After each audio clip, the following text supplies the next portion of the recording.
Good evening, race fans, and welcome back to the CIL, the Collegiate iRacing League, here presented by NextBookIt. And tonight we go to WeatherTech Raceway at Laguna, Seca, known by many names, but we're going to know it by the dirt and gravel littering the track here tonight. Joining me up here in the booth, as always, is Joshua Crane and John Price.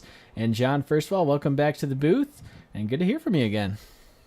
Yeah, thanks for having me back, guys. Hello. And so just a quick recap. So 2 weeks ago we were at COTA, and a couple of guys shown at that race pretty well. So that's going to be Ted Burns for Wisconsin. He's missing here tonight, unfortunately. So he's not going to have an opportunity to sort of add to his current points lead in the GTE category. Closely following him, though, was Jeremy Rogers in that race, and then Carl Lemkuhl in the final podium position up there. So in this race, we do have Jeremy Rogers and Carl Lemkuhl. So they'll both be wanting to put on a great performance tonight and try to steal a few points away while Ted Burns is absent racing. I believe he's testing with the Kelly Moss Road Race team at COTA this week. So unfortunately, he can't join us. But and then in the GT3 category, we've got Nate Olson from Illinois that won at COTA, and then closely followed by Thomas Toomey for Virginia and Parker Eaton for NC State. So this being the second race of the season so far, those are your race leaders and overall points leaders as well. So we've got a lot to look forward to tonight. Josh, tell us a little bit about how these car classifications work. Well, we're going to be seeing every bit of two car classes sharing the track this evening, and we're seeing one of them right now in qualifying. You'll see GTE cars, a little bit more of a bespoke design engineering platform, driven by alumni with red windshield banners, and green windshield banners can be found on the GT3 machines. That is the FIA, almost a global platform, very popular, and a little bit more cost effective, growing in popularity even as we speak. So that'll be your student groups. Both of these groups, guys, have a lot of talented drivers, and several that have transitioned then from the student group into the GTE class with the alumni. And so they will have to play fairly tonight. Not a lot of super long straightaways, guys. We just came off of COTA, Circuit of the Americas 2 weeks ago, which had the front stretch, the long back stretch that we're familiar with. And it's not going to be the same here. We might not see passes completed. You might have to get your car up alongside your competitor, whether multi-class or the same class, and make that pass. There will be a little bit more of assertion of dominance on the track tonight. And I think with that, we might see some more incident points. We'll see some more gravel, like you guys mentioned. And we're going to see a tough bit right there, the corkscrew.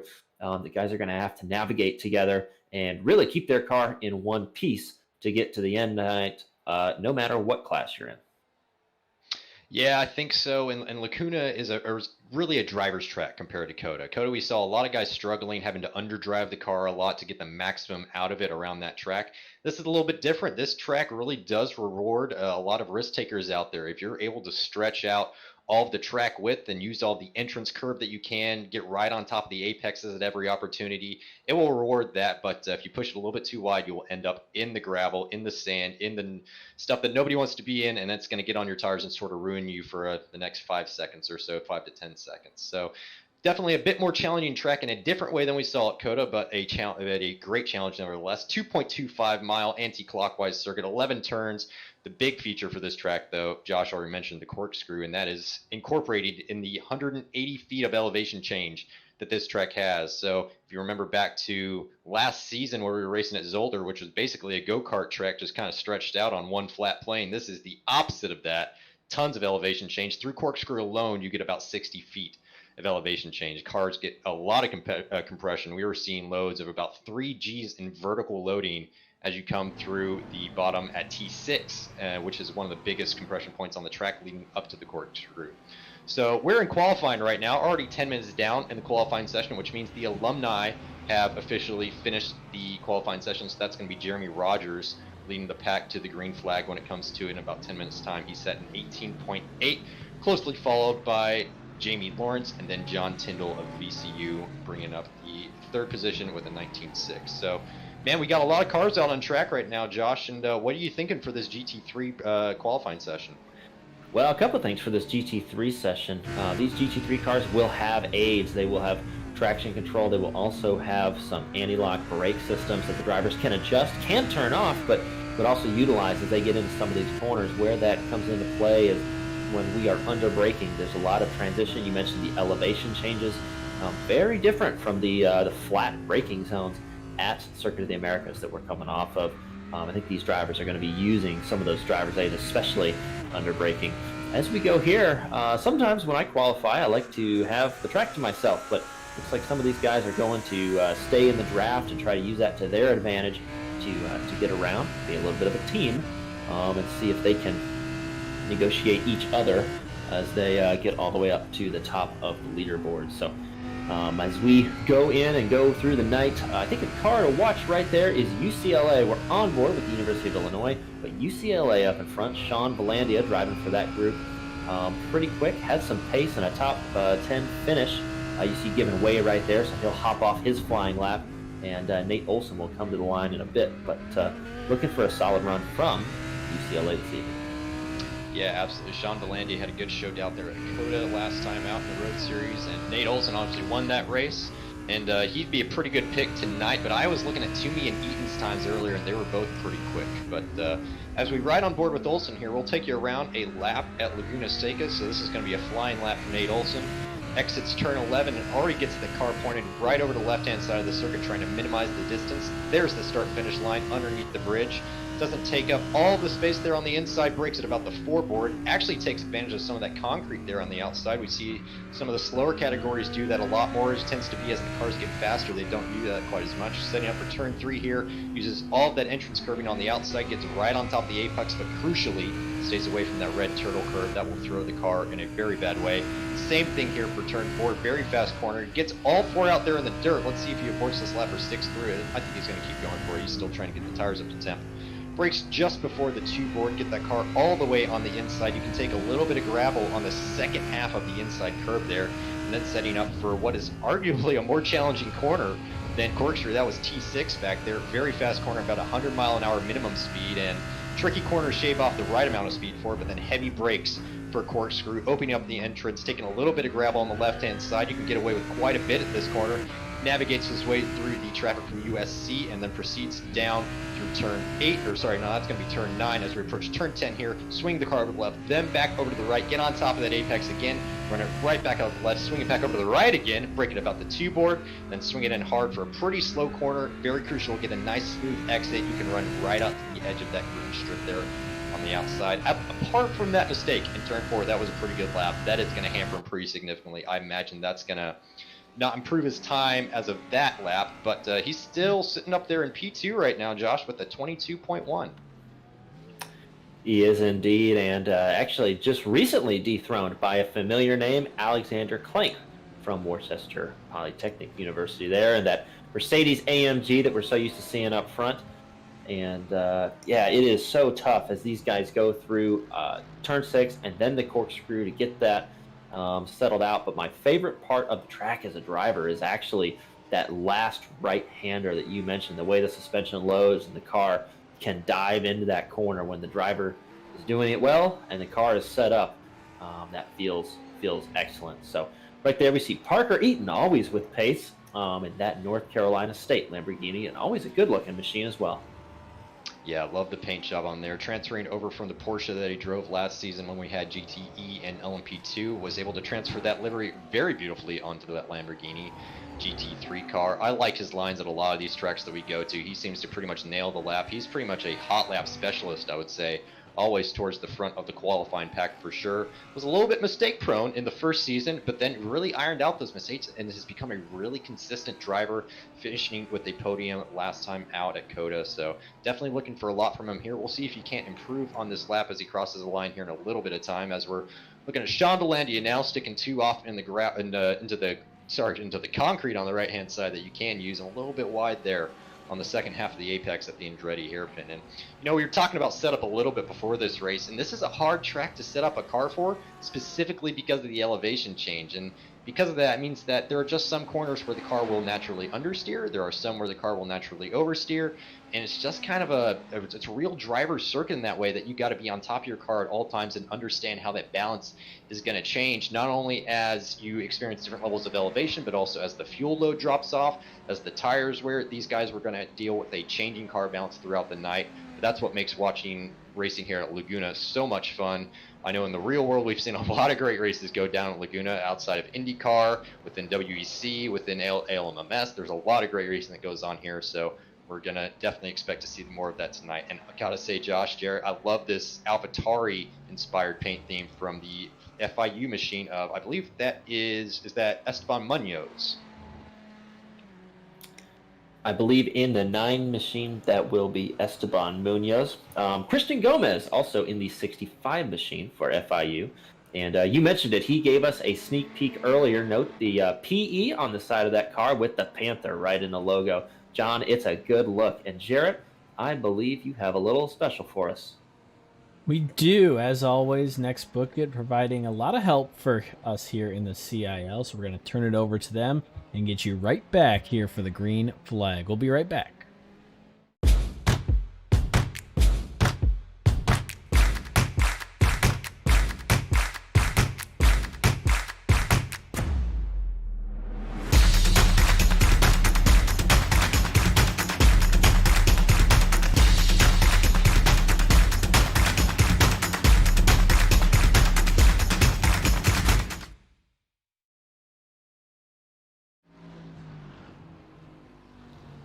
So as you just saw right there, NextBookIt connects book lovers with each other to buy and sell their books, from textbooks to fiction and everything in between. For every account that is created with the code CIL 2021, that's CIL 2021, NextBookIt is going to put $5 toward that CIL scholarship fund, and that goes redistributed right to those drivers in need. So drivers who might be kind of on the cusp of maybe buying a new track, maybe buying a new car, trying out a different car, or maybe a student turned alum who wants that GTE car and continue racing in the CIL. NextBookIt providing that scholarship fund that allows us to do just that. So forget the bookstore and just NextBookIt.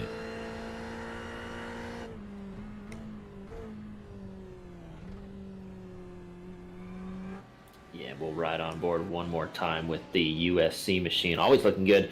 Maximilian Bui from University of Southern California. And John, we've seen a couple different options through the Andretti hairpin tonight.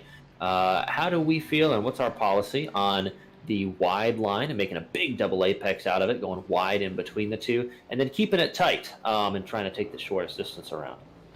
Yeah, there might even be a third option there where you kind of make it into a diamond and kind of take that wide line in, but still sort of nail both apexes, but then your minimum speed is right there, sort of middle of the track between the two apexes. And I've seen all three done, and it's a little bit of a setup preference. It kind of matters on how you're going to have the front end of the car hook up. It's kind of difficult to really trail brake into that corner very effectively because you're at massive risk of locking up the inside front. If you're in a GTE car, GT3 cars don't have to worry about that so much because they've got the advantage of having anti-lock brakes. But my preference, especially in these cars, and as I was finding out in the RSR, the 911 earlier, I think it was favoring the sort of wide line where you're about a car width off that first apex at the Andretti hairpin and then right on top of the second apex. Really helps to straighten up the exit and you can get to the throttle nice and early. So pretty cool track temp. Track temp has been dropping. Started out when these guys got in the practice session at about 108 degrees. So we've lost about 10 degrees since then.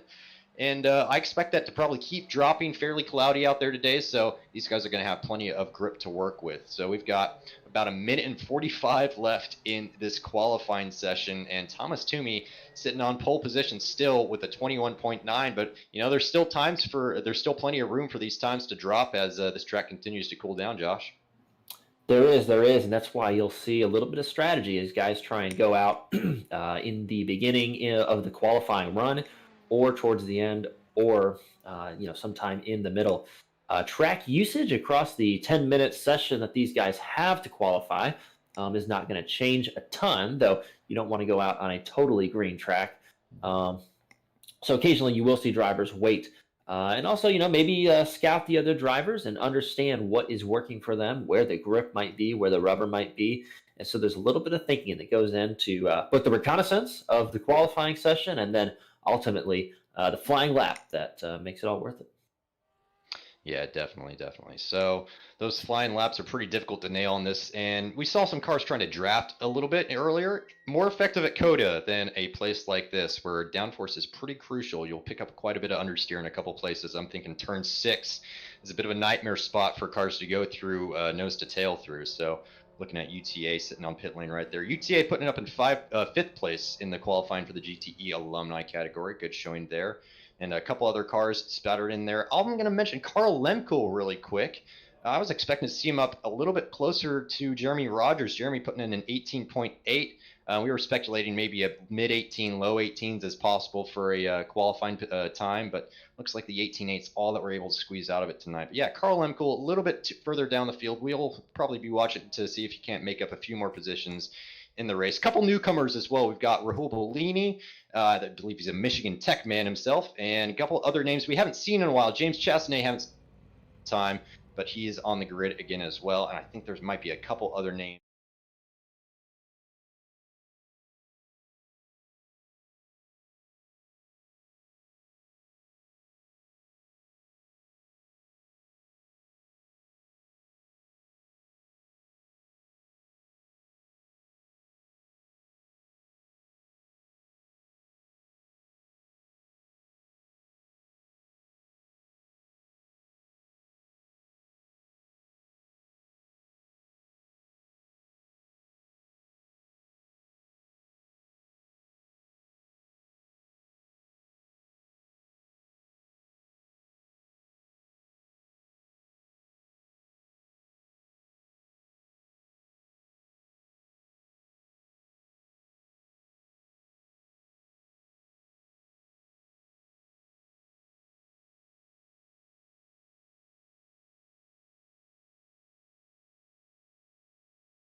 Our grid here tonight as we get set to go from Laguna Seca. Jeremy Rogers starting off on pole for the alumni. Jamie Lawrence on his outside. John Tyndall from VCU will roll off third overall here tonight. And James Chastonay, one of the many FIU drivers, rolls off fourth. Nicholas Daly will start fifth, and Carl Lemkool rolling off sixth. Starting seventh is Rahul Bellini from Michigan Tech. We heard him just mentioned a moment ago. And Alexandre Pacini from Santa Maria Federale Universidad in eighth. Nicholas Trollman will roll off ninth, and rounding out the top 10 of the alumni is Derek Ekmanis. Scott Ratliff and Carl Nimmer start 11th and 12th as we continue on down the grid. Brian Durham and Prather Silverthorne round out your alumni field. Thomas Toomey taking the pole here tonight for the students. On his outside is going to be Nate Olson from the University of Illinois. Alexander Klink and Christian Gomez make up the second row of students. Right behind them, Parker Eaton and Maximilian Bui. Carrying on down this large grid here tonight, Sean Valendia from UCLA, Cohen Evans from IUPUI, Alejandro Vegas from Minnesota Twin Cities, and Matthew Nordberg from NC State. Rounding out your grid here, it's Alejandro Diaz, Esteban Munoz, Derek Haas, Alex Jensen, Peter Stother, Luis Diaz, Jacob G. Watson, staying up late at Queensland, Australia, or maybe that's early. We're going to have to correct me on that. Sam Ross Lansky, Gavin Keithley, Jared Kaler, Nick Beaver, and Roger Gregory. The final two drivers here tonight, Cody Fadenhauer and downtown Kenny Brown. Interesting to see Kaler and Nick Beaver, both very quick drivers, and choosing to play iRacing on hard mode and not set a qualifying lap. So we'll watch them. We know Jared Kaler and Nick Beaver both have plenty of pace, so we'll watch them make their way through the field throughout the night. I'm sure they've got a couple guys to work through, though, that are going to give them a pretty hard time. So a lot of new paint schemes in the field tonight, so a couple of guys that we're going to have to get used to. UTA with a new paint scheme on that car. And I want to say, was it Jamie Lawrence? We were talking about the paint scheme on that car. Not sure if that one's new, but always a great looking paint up there for the number 7.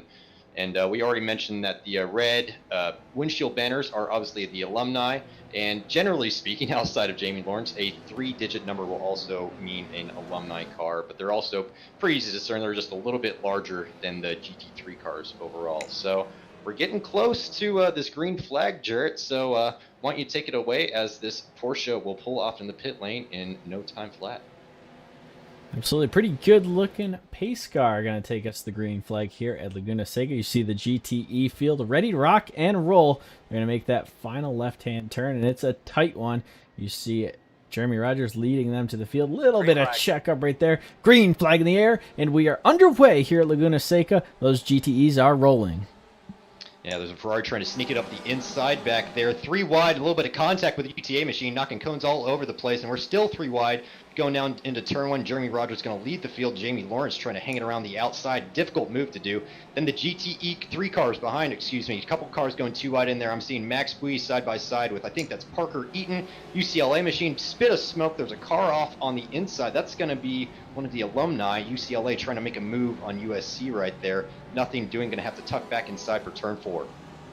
It's pretty hard to try and make that move. Big hit for, looks like Thomas Toomey. Big implications for the University of Virginia there, guys. He was one of the picks to win. Looks like Parker Eaton also involved. Nate Olson there. Okay, Nate Olson trying to avoid, do his best, not quite. Guys, a couple of contenders. University of Illinois, Virginia involved in that one, as well as NC State. And that is going to be something that we have to watch shake out over the duration of this race. We talked about it, just so hard to get in these corners together side by side, cars all bunched up, and just nowhere to go for everybody. Guys trying to go 3 wide there through corkscrew. That's not a place where I want to be doing that. And FIU giving no space to Parker Eaton out on the outside for the NC State machine. Bit of a lockup down into the turn 10. Very tricky corner, that one. Then Max B right on the tail of Alexander Clank. So Clank's leading the field as we finish turn 1 right now. I'm sure Max B's pretty happy. I think he started in, I want to say it was 6th or so. And so he's moved up a good handful of positions now to be sitting in 2nd place. That would be his first podium if he's going to hang on to that. But we've got plenty of time left, a full hour of racing to go. That UCLA machine is looking really racy right now. Guys going 2 wide again into turn 1. There's a Ferrari giving a little bit of space to some other drivers out there. Yeah, that is the UC Berkeley machine, and looking low on NC State. That's Matthew Nordberg in that BMW, getting chased down by Embry-Riddle University as we move up now to Alexander Clank, your leader from Worcester Polytechnic University, Max Bui, and Christian Gomez. Guys, we talked about Max Bui making a big move, and so is Christian Gomez jumping up here. Big part of that FIU organization as well, helping all those guys out. FIU with a growing following for iRacing in the esports world. So something to keep an eye on, and something to keep an eye on in this race as UCLA a bit back further now under fire from NC State. Guys, it's a train through the corkscrew. Yeah, train through the corkscrew for sure. And we've got Jeremy Rogers already pulling out a 2.3 second advantage over Jamie Lawrence within a lap and a half, just about 2 laps. So that's a pretty big differential already. Parker Eaton we watch go through turn 10. Everybody taking the John Price approved line, I would say, through that corner. A couple guys dipping it a little bit in the dirt on the outside, but generally pretty clean through there. So this is Jeremy Rogers leading your field. You can see Jamie Lawrence just behind. Those 2 Porsches pretty close back there, so that's going to be John Tyndall very closely followed by Nick Daly.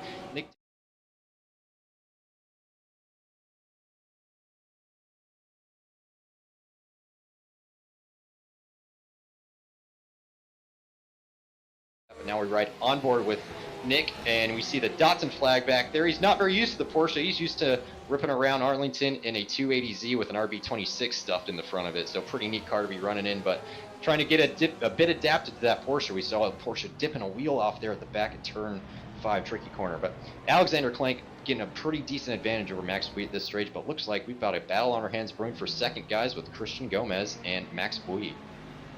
Yeah, we talked about Christian Gomez moving forward. He's looking to continue that trend out of turn 6 up into the corkscrew. Heavy braking zone. You want to get the braking done in a straight line. If you don't, you might find yourself off in the dirt. Car loads up on compression there. Yeah, he's hunting that USC machine down, and gonna be feeling pretty good. Tires are starting to come in now. These guys have been hustling for a few laps, and they're starting to drive not so conservatively as the field starts to spread out. Embry-Riddle here under attack from the University of Illinois. A lot of pace in that Illinois machine. That's Nate Olson, as we see a car off there. But Illinois, again, involved in that first lap incident, so he will be engaging his recovery race for now. Looks like he will try the inside. He's got the front stretch to do it. Down into the Andretti hairpin. He'll be side by side, but can he get a nose? It looks like fair play from the Embry-Riddle machine. That's Alex Jensen in that car. And it looks like that Lamborghini will move on. Illinois with the success through the Andretti hairpin. Yeah, Alex Jensen left a lot of space there on the inside, and that's another advantage to a car trying to overtake on the inside going down the Andretti hairpin, is that you've actually got a shorter distance to run all the way down there, so a little bit of a secondary advantage in that way. But I think Alex Jensen kind of a little bit too cautious there, but wanted to make it to the end of the race. We've got Christian Gomez looking up the inside into turn 6. Not an overtaking opportunity, generally speaking, but Max Bouilly's going to be slow off the corner. They're going to be too wide, approaching the corkscrew wheel-to-wheel action going on right now. Christian Gomez is going to be able to get the nose in front. Max Bouilly giving up second position to Gomez. Florida International University up in second place right now with USC closely behind. I'm sure Max Bouilly's not going to be too happy about that. He's going to try to make it go again. That's a bit tricky though when you got a car sticking his nose in turn 6. You got to give him space because you don't want to have both cars getting taken out. So very clever mind games going on from Gomez, trying to get Max Bouilly kind of off his game, and I think it worked right there. I think it worked, and even if he hadn't been doing that, guys, anytime you have a car like that stuffing your mirror, those headlights are all you see. So looking back there at the USC car, P2 now for Christian Gomez and this Panther Esports machine, guys. Great looking move at the paint scheme right there, and a little bit of defense off the corner. But guys, he's got the open road. It's up to him to use it all. USC though, and UCLA not trying to give too much ground. I did see UCLA there. Sean Valandia, man, he tried to get in there, make that hole where there wasn't one, but thought better of it. He's got a long race ahead of him here. He's looking good, man. Max Bouilly, he's got the mirror and the windshield full. He's working a full-time job in there. Yeah, and I know Alexander Klink's at the front of this group, watching behind him and saying, guys, keep battling because they're just going to keep extending my league. So maybe these guys might consider working together a little bit more, but Sean Valandia is still looking pretty racy going up to corkscrew. We talked about the braking zone for corkscrew earlier. Very close on the brakes from the UCLA machine. Cars dipping a little bit into the gravel. So that braking zone's a pretty tricky one because you lose grip right as you sort of crest that corner, and you have to get off the brakes and then back on the brakes so the car sort of evens out on the other side of the crest. So you see some really weird braking traces going into the corkscrew. So Landia making a little bit of an error on the exit of turn 10, is able to get it hooked up again for turn 11 and the exit on Main Straight, and maintain his current advantage over Parker Eaton. But these guys all separated by about 0.3 or 0.4 of a second back here. So pretty tight battle going on. Currently in the top, fighting for second and third in the podium positions for the GT3 students. So now we're looking at Nick Daly trying to chase back down John Tyndall and reclaim that podium spot in the GTE class. Yeah, and they are working hard. It looks like a car around Parker Eaton around in the Andretti hairpin. Wasn't sure if he had any help. In fact, there we see Carl Lemkool, a little informative tap that he is there, ready to make that pass. Yeah, you see NC State just getting back going here. And again, yeah, you're getting all the angles. So tough break for NC State, but guys, he has the pace. He's got a long race to make it back from that. So we'll keep an eye on that. Two names that I also saw together at one point, Toomey and Olsen, although I don't see them together on your scoring tower. Looks like Olsen with a couple of advantages. In fact, Toomey from the University of Virginia falling back a little bit. But guys, they were together. They had an incredible battle for 60 minutes 2 weeks ago at Circuit of the Americas. Wondering if we could see some more of that here. But yeah, tough for those guys. And look like trying to navigate. Looks like the Minnesota machine as well as Parker Eaton back there after that excursion. And a little bit of help from the Minnesota machine. I believe that was Alejandro Vegas in the Lamborghini. We know Gavin Keithley is in the Minnesota AMG Mercedes for those guys. So a couple of Minnesota drivers putting on a good show tonight. A little bit close there for that one. Yeah, looking like a tough night for Toomey right now. Been involved in two very unfortunate incidents so far. I don't quite know what happened with that one. I mean, he went for that move around the outside into turn 5. It is an overtaking opportunity, but not generally a great one. You really want to be on the inside for that corner. But it's tough to say if Vegas maybe just kind of understeered in the back end of that car. You do tend to pick up a little understeer coming out of that corner. The front end of the car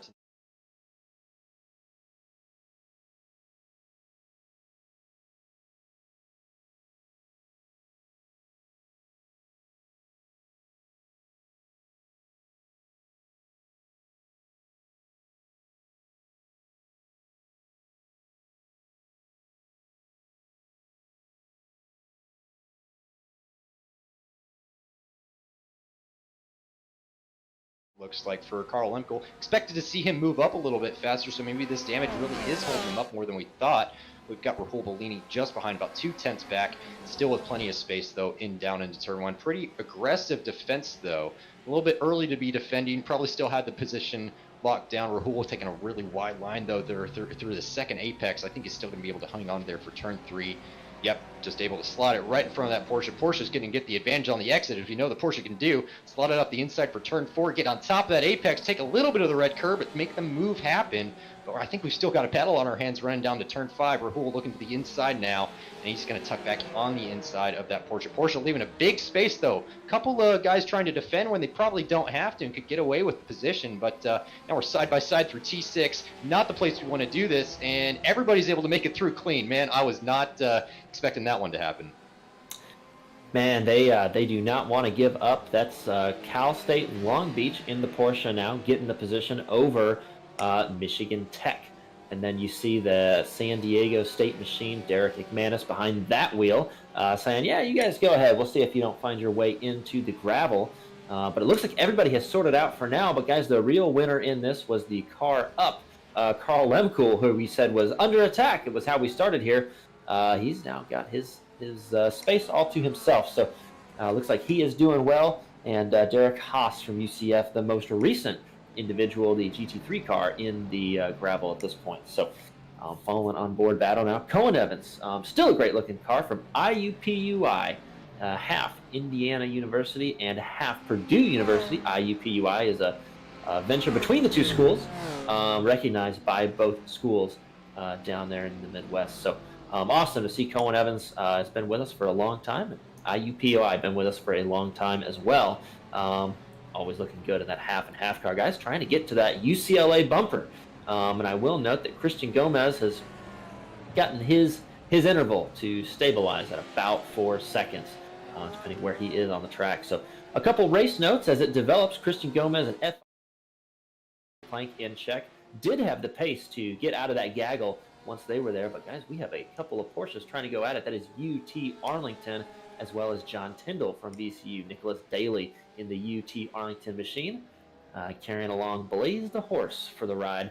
It's the mascot on the side there. But guys, we're going to go down in the Andretti hairpin with a little bit of a race. Yeah, we saw John Tyndall get it wrong through the corkscrew, and that's what gifted Daly the spot. He still had to fight for it down through T9, but now he's got the advantage going into the Andretti hairpin. Is able to hook up with that first apex, kind of park it there, make John Tyndall get out of the throttle a little bit. That's a pretty good strategy, actually, and can get yourself in a little bit of trouble, though, if the guy's too close, but he planned it to perfection there, I would say. So yeah, that orange UTA machine looking good tonight with that red windshield banner denoting he is an alumni from said university. Over on the oval side, I think we've got a UTA driver as well, Gage Anderson, racing in the student category there. No students for UTA racing here tonight, unfortunately, but Daly dipping 2 tires down into the sand on the outside. Man, the sand, not a great place to be. It's pretty coarse, it's pretty rough, gets everywhere. Nobody really likes that sort of stuff in a race car, and it's difficult to get back on track once you get 2 wheels out there again. So now we're watching the Illinois battle. And man, this battle with Esteban Munoz just behind, not Christian Gomez, very similar paint schemes on those 2 cars, is trying to hunt down Parker Eaton.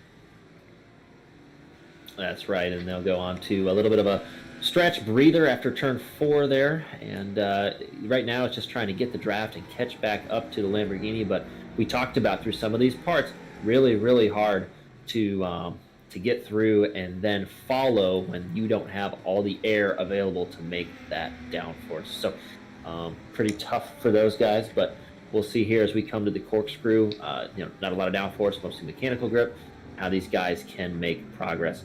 Going on board now, we see the Minnesota machine. That is Alejandro Vegas in that machine. Running a solid top 10. He's hanging out in 9th at the moment.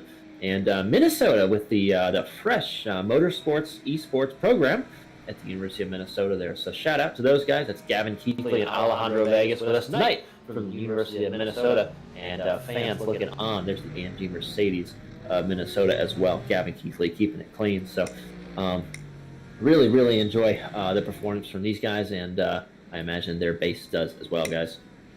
Yeah, both great guys, both very helpful in the Discord chat as well, helping guys figure out what they need to be doing as far as paints and helping to get new drivers in the league as well. So we see an overtake going on. So that's going to be, I think that was Nate Olson on Peter Stother. Was that Thomas Toomey on Peter Stother? Sorry, these Lamborghinis, I'm getting confused right now. So Peter Stother falling back a little bit right now on that Sky Sports liveried Ferrari GT3 car at the moment. So a bit of a rough night for Peter Stother. He's going to keep trying to chase down Toomey. I think Toomey's popping in and out for Peter Stother. A little bit tricky when you've got a car that's not exactly always present on track in front of you. Kind of hard to plan what your move is going to be. But in terms of lap times that we're running at right now, I want to say that I saw Jeremy Rogers get down in the 119s. So he's already running his optimum race pace, I would say. So yeah, he's got a 119.5 was lap 3 for him. And for reference, for those that are trying to get a gauge of kind of how fast these cars are, the production car record at this track was set by McLaren Senna. That will set you back a hefty chunk of change. And that was a 127.6, and I'm sure that that was on the best tires they could probably find and on one flying hot lap. And these guys are just nailing lap after lap down in the 20s, 19 seconds. So pretty quick cars that these guys are dealing with. Car off the inside of the corkscrew there might have had a little bit of contact help. And Jeremy Rogers able to navigate his way through that traffic pretty masterfully. So we'll watch and see what happened here. 2 Mercedes trying to get it down into the corkscrew. Gavin Keithley just sort of misses his braking point, able to keep it out of the tires, rejoins the track, and maybe just tagged that other car that we kind of had obscured by the trees there. So unfortunate for Keithley. That's one of the risks with ABS. You can kind of go into an ice mode, not get a lot of braking performance out of them, and maybe not as much as you expect. So we're on the nose cam here. Coming back on the circuit. Nope, that car was already off the circuit. So not on Gavin Keithley for that one. Yeah, that's really difficult, guys. When you have your momentum and you're just trying to keep it off the wall. As you can see, Keithley possibly in his fuel window. We know that these guys are running 70% of their fuel in this race, probably taking his fast repair and taking his fuel service at this point. Yeah, when you're in the corkscrew, and John, you mentioned the braking going in there, as you do come up over that crest, and boy, all you have to do is miss your point a little bit, and then the car is unloaded, the suspension is unloaded, and so you miss the entire first opportunity to bleed that speed and get on the brakes. So, a little mistake is compounded by the track. We have said it before, and we'll say it again before we're done here tonight. Not an easy place to get around. Yeah, definitely not. So we're about 17 minutes in, lap 13 going on right now, and we've got a couple battles still going on. So we've got this 3-car battle for the final podium position currently in the student category. So that's Sean Valandia for UCLA following the USC machine of Max Bui, making that Ferrari work for it up there, and the BMW of the IUPUI Cohen Evans machine back there as well, sitting in 5th spot currently. And then up towards the front, we've still got John Tyndall sitting off the bumper of Nick Daly, battling for 3rd, the final podium position again under battle in the GTE category. And Jarrett, we're about 20 minutes, almost 20 minutes in this race. We're starting to get close to the territory where guys could start considering an alternate pit strategy. What are you thinking? Do you think we'll get any early takers for a pit stop here? I think we'll definitely see 1 or 2 maybe try it with the shorter track and kind of the amount of traffic we have here tonight. You saw Jeremy Rogers coming up on that lap traffic already. I wouldn't be surprised if we see these guys kind of get in a little bit of a grouping and decide, yeah, let's bring it down pit lane, get the fuel in the car, and relax, and then start laying down some hot laps right after that. You see Jeremy Rogers over the radio right there navigating through traffic, and that's definitely a strategy, is getting out of the traffic and getting in your open air. Your car's going to perform a little better in that clean air as well, and you're not battling guys. You're not using your tires as much. Maybe think about that as the race goes on as well. Yeah, I think if I'm Sean Valandia right here trying to get around Max Bui on the outside, not a great opportunity to try to do that thing. I'm going to be thinking about the undercut potentially on Max Bui. They're still going side by side into turn 3 right now. They're going to tuck back in underneath. Probably going to get a slightly better exit. Looks like Max kind of nailed that exit actually, so able to hold off the UCLA machine for now. But if you're one of these cars locked in one of these 3-car, 2-car battles, you got to start thinking about maybe an alternate pit strategy to get you in front without having to make the overtake on track. Always easier to make the pit your opportunity to overtake, but a little bit tricky here. You can lose a lot of time going to the pits if you make a mistake going in there, because it's a really tricky pit entry. But Valandia wide there through turn 6, able to get away with it. We see cars spin all the time when they do that. We've seen it in real life. We've seen cars do that in the sim already, and able to get away with it there and get 2 in the gravel on the entrance to corkscrew. I would say that's a good line through there. That's what I'm trying to ask guys to try to start doing, but able to hook up with that apex again through turn 9. But we've got a little bit of traffic in front now, and I think that might be the Australia machine that these guys are trying to navigate right now. That is correct. Jacob G. Watson and Max Blee. You saw a little flash of the light saying, "Sir, I got enough on my plate. Please excuse me." And he will get by. A little bit of a touch there, but they'll all navigate through. Now UCLA and certainly Cohen Evans will try and get through here. A little bit of a touch, and Cohen Evans off. So IUPUI off. Guys, we saw just 2 tires in the grass, and tough break. Nothing Cohen Evans could do there, guys. He was just driving by, making the pass.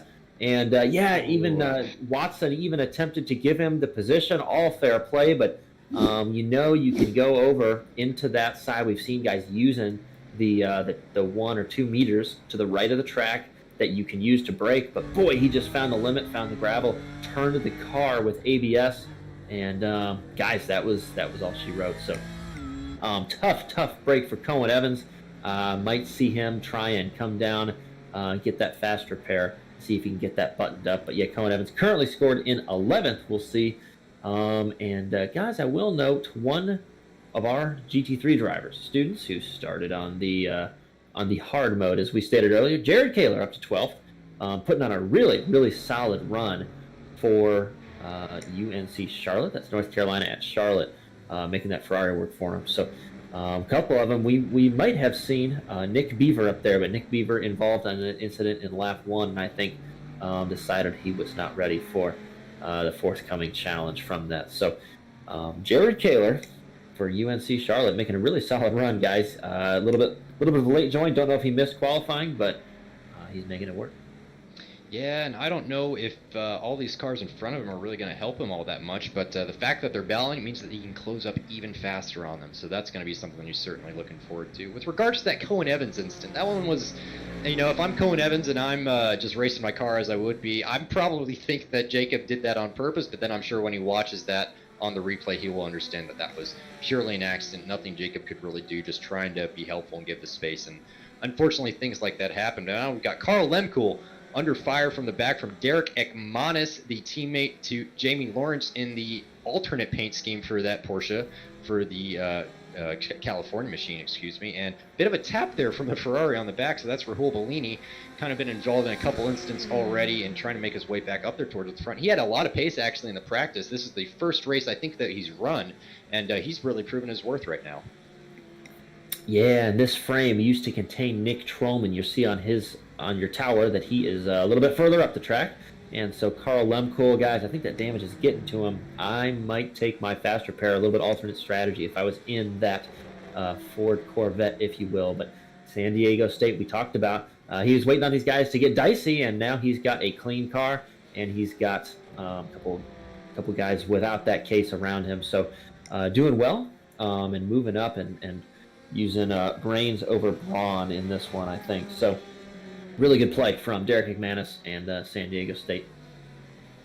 Yeah, and I think we may have missed the pass that must have happened earlier, because now we're looking at Nick Daly for UTA is now behind John Tyndall. So John Tyndall able to execute a pass on maybe the lap before, or maybe the lap before that. And now they've got Mr. Chastanate kind of joined the battle there too. So a bit of a three-way battle for third place in the alumni category. So Daly wide off the exit at turn 5. Pretty easy to do, but he's able to just kind of open up the steering, make sure the car doesn't spin, because that's so easy to do there. Correct thing for sure if you're going to have that sort of thing happen to you, and he's able to keep it in bounds there. So small mistake for Daly, and you can see what happens. It's not like Coda where you're going to be able to just take all that run off there and keep the speed of the car up and not lose position. You will absolutely lose positions if you make mistakes in this race, and that's what we're seeing right now. And certainly, so moving back here, we see FIU and Virginia trying to work. That's Thomas Toomey. Oh, big touch. We talked about missing the breaking points. Thomas Toomey around Virginia. His night continues, and I believe that was Christian Evans. Cohen Evans. You know what that would have been? Gomez. Yeah, I'm trying to get the number on that car, but FIU through the corkscrew. Yeah, guys, just not enough room for everybody to take that line. Oh, that's rough, and that's the third thing that Toomey's been involved in, dropping back down to 12th right now. He's been in that position far too many times for his liking tonight, and I know we expected him to be quite a bit further up the field.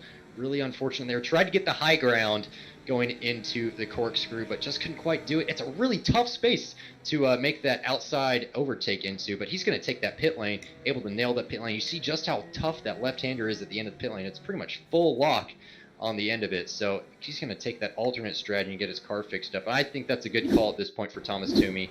Let's see if we can't get yourself some clean air. So we're watching Carl Lemkool with Rahul Bellini, bit of a battle. Carl looks a little bit loose coming into the corner right now. He gets a touch on the rear from Rahul.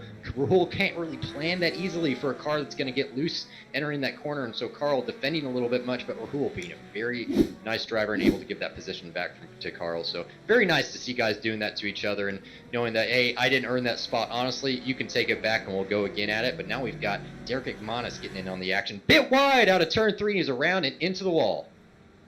A bit wide and a bit short on traction control, guys. I saw a couple wheels in the dirt. I think that was all it took right there. In fact, it looks like the car was beginning to rotate even before the dirt. So a little bit of a car in front and a car behind. And guys, he just wanted to get on the gas as fast as he could. That was the result. So talked about it, running a solid race. Patience. It's a 60-minute race. Yeah, definitely. Carl Lemkool, though, watching his mirrors right now. Bellini's only car back there now after that spin from the car of Derek Ekmanis. So Ekmanis, a tough one on that one. Very easy to do on turn 3. We were talking about that a little bit before the race, weren't we, Josh? How, if you make your way out there, if it's just kind of a 4-wheel drift how you end up out there, you're usually okay. And you can just kind of power down, keep the steering straight, and get out of that. But if you've got a lot of steering lock on, as I suspect that Ekmanis did, then once that front end hooks, it will spin the car exactly as we saw there. So a bit unfortunate for Ekmanis, and he's going to look to improve from that throughout the night. But Cohen Evans getting back in on the action with Parker Eaton just behind. Parker Eaton had that earlier spin, and they're both trying to chase down Matthew Norberg just behind the other FIU machine of Esteban Munoz. Esteban Munoz, I was able to confirm on my monitor, was involved in that incident with Virginia, the driver there. Luis Diaz also rounding out the 4-car field from Florida International University tonight. Guys, we got a mess in the corkscrew as we try to go through. That looks like NC State, IUPUI, and NC State again pulling through. So a couple of NC State cars there making it work. The BMW and the Lamborghini going now. They're going to try to negotiate. Yeah, power move from IUPUI trying to get to the inside of Matthew Norberg, and NC State trying to move up over. And guys, if it wasn't enough, they have some angry GTE cars that are on a mission right now behind them. Really know where to go for that VCU machine, that yellow Porsche you see. Can't go to the inside. He's going to look. Now he'll try and get late on the brakes, but Cohen Evans from IUPI will be in there. And it looks like orange car. UTA just out wide through the Andretti hairpin, now on the wrong side of the NC State machine. He might try to dive back under, but you see John Tyndall from VCU trying to move inside. He'll get around, and he is gone free. Now IUPUI holding up the UT Arlington machine, and he does have the motor and the preferred line. He will probably get through here, and fair play by Cohen Evans. Everybody will agree on the outcome here, but guys, big move for multi-class racing as well as that GT3 battle. Yeah, Cohen Evans had to give up the spot, though, to Nick Daly entering turn 5. Didn't want to be side-by-side going through there, and I don't blame him. But that kind of compromised his mid-corner. Now it looks like Parker Eaton's got a decent run coming up to the corkscrew. Let's see if he's going to dive out of the draft and try to make a move here. No, he's going to play it cool and just sit right there on the bumper. So a lot of multi-class battle going on. I think we got another Corvette back there yet to make its way through as well. So we'll try to see if he's going to be able to do that on this following lap. Not quite sure who that is, but Matthew Norberg, the big loser in that big battle, he just kind of gave the position to, I think it was Parker Eaton. No, that would have been Cohen Evans going up the inside. Bit of a touch there. That's going to put Norberg around, I think.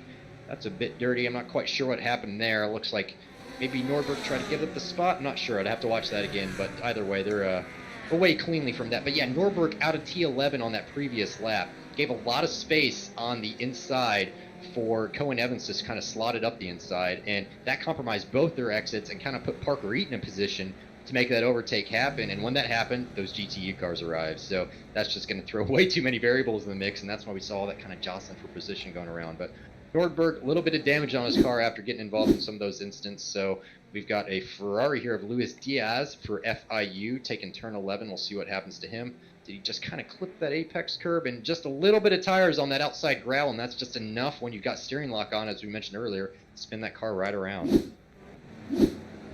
Yeah, tough break there, but we were able to look at that. In fact, it looks like Nordberg from NC State again taking a detour. Guys, you wonder if maybe a little bit of contact, if the toe is set in that car. Looks like maybe a little bit of aero damage there for that car. So he'll be looking for his fast repair. Not sure if that car is driving right. But you mentioned the incident into the final corner. And yeah, it looked like James Chastanet from FIU just moving over to the right a little bit. And frankly, very well held from the BMW that we saw, who did not spin out. Nordberg just kept it straight. I thought he was long gone into the fence. But on board here, following along with Christian Gomez, another FIU driver. And you'll see behind the University of Virginia, not on the same lap, but hunting down nonetheless. And guys, I don't expect that they will race like they're on different laps. I think we'll have a little bit of an event here. Yeah, I think so. And we know Toomey's got the pace, and he's already been through the pits, which is the primary reason for him being a lap down. So he's got a car that's full of fuel. Doubt that he took tires. Tire wear at this track, not terribly high, unlike what we saw at COTA. So guys able to hang on to their tires a little bit better here than what we saw at Circuit of the Americas. But yeah, Toomey's got plenty of pace, despite being on a pretty heavy fuel load, especially compared to Gomez. So Gomez is probably going to be able to nail the exits, but Toomey, I think he's probably got the line nailed just a little bit better than Gomez at this stage. Toomey spent a lot of time practicing for this, so I know he's probably pretty frustrated with himself, making a couple mistakes and being involved in a few instances. But Gomez opting for the tight line in the Andretti hairpin on top of both apexes, probably watching his mirrors at the same time. So a little bit more difficult to nail the optimum line if you've got a car right there in your mirrors. But pretty clean through turn 3, going to exercise some of that runoff. We'll see if he uses that blue and white curve there on the outside of turn 4, and he does, to open up the entrance to that corner and just get a puff of dirt on the outside there. So now we're looking at the James Chastanet overtake on the other FIU machine. So that's probably Gomez up at the front. Ooh, Gomez got pretty lucky out of that not to get spun around, but that's pretty unlucky for James Chastanet, going wheel to wheel, just sort of locking hubs with the Ferrari and overshooting the corner, unfortunately. So not so great for the 888 machine. Big moment for FIU team as a whole. Christian Gomez coming out unscathed from that incident, ready for this battle with Virginia. But yeah, speaking of Virginia, haven't seen one of those since Virginia and Bathurst. Thomas Toomey and Connor Green getting it figured out at the end of that straightaway. But back here now, we see the Pac-12 battle continues. USC and UCLA, a little puff of smoke there. That'll be a couple tenths. Advantage USC, Max Bui. Going forward, looks like Nick Olson. Guys, we saw Nick Olson involved in lap 1, but he's here now. He's got that Lamborghini. Oh, he had that Lamborghini. He's getting every bit of it. He paid for the car. He's going to use the whole car and the track as well. So what we were saying, Nick Olson, guys, came from that lap 1 tragedy, and he is back. So a couple of cars there in 3rd, 4th, and 5th battling it out. Yeah, so based on where Nate Olson is currently, if Toomey hadn't had those issues that he had after that initial lap issue, I'd expect him to be probably fighting in that same sort of position, maybe even 4th or 3rd at this stage. But now we've got kind of a 3-car battle again behind Max Bui sitting there in 3rd for USC. So Sean Valandia from UCLA, then Nate Olson for Illinois trying to get in on the action too. Nate Olson a bit closer to Sean Valandia than Valandia is to Bui. So we're expecting to maybe see a 5th to 4th swap here going up to the corkscrew. Nope, they both get pretty good exits, so they're just going to tuck in right behind going up to the corkscrew. But he's letting the Mercedes know that he's there. He's wanting to make an overtake happen soon. You can see how much he's kind of getting out the draft on the straight and making sure that the mirrors of those Mercedes are picking up pretty clearly going down into some of the corners. Really tight line there through turn 9. Like to see that. And then we'll see what he can do here through turn 10. Right on top of that red curb. Just about gets away with it. Maybe just a wheel there in the gravel on the outside. Taking up all the entrance curb there. Making that corner as wide and as fast as possible. Right on the edge of balance there. Getting up onto the green AstroTurf. Now he's right underneath the wing of that Mercedes. And he's going to try see what he can do down into turn 1s and 2. Pretty close on that inside there. Great defensive driving there from Valandia, just kind of closing off the position, but not making a double move, and then he's going to get a great exit out of there. So great defending from Valandia, and pretty good attacking as well from Nate Olson. Absolutely, and you see Alexander Pacini in the GTE machine behind. Really doesn't want to affect this battle, but does want to tiptoe on by. We'll see if he can do so on this straight. He might peek out behind the Illinois machine. He will.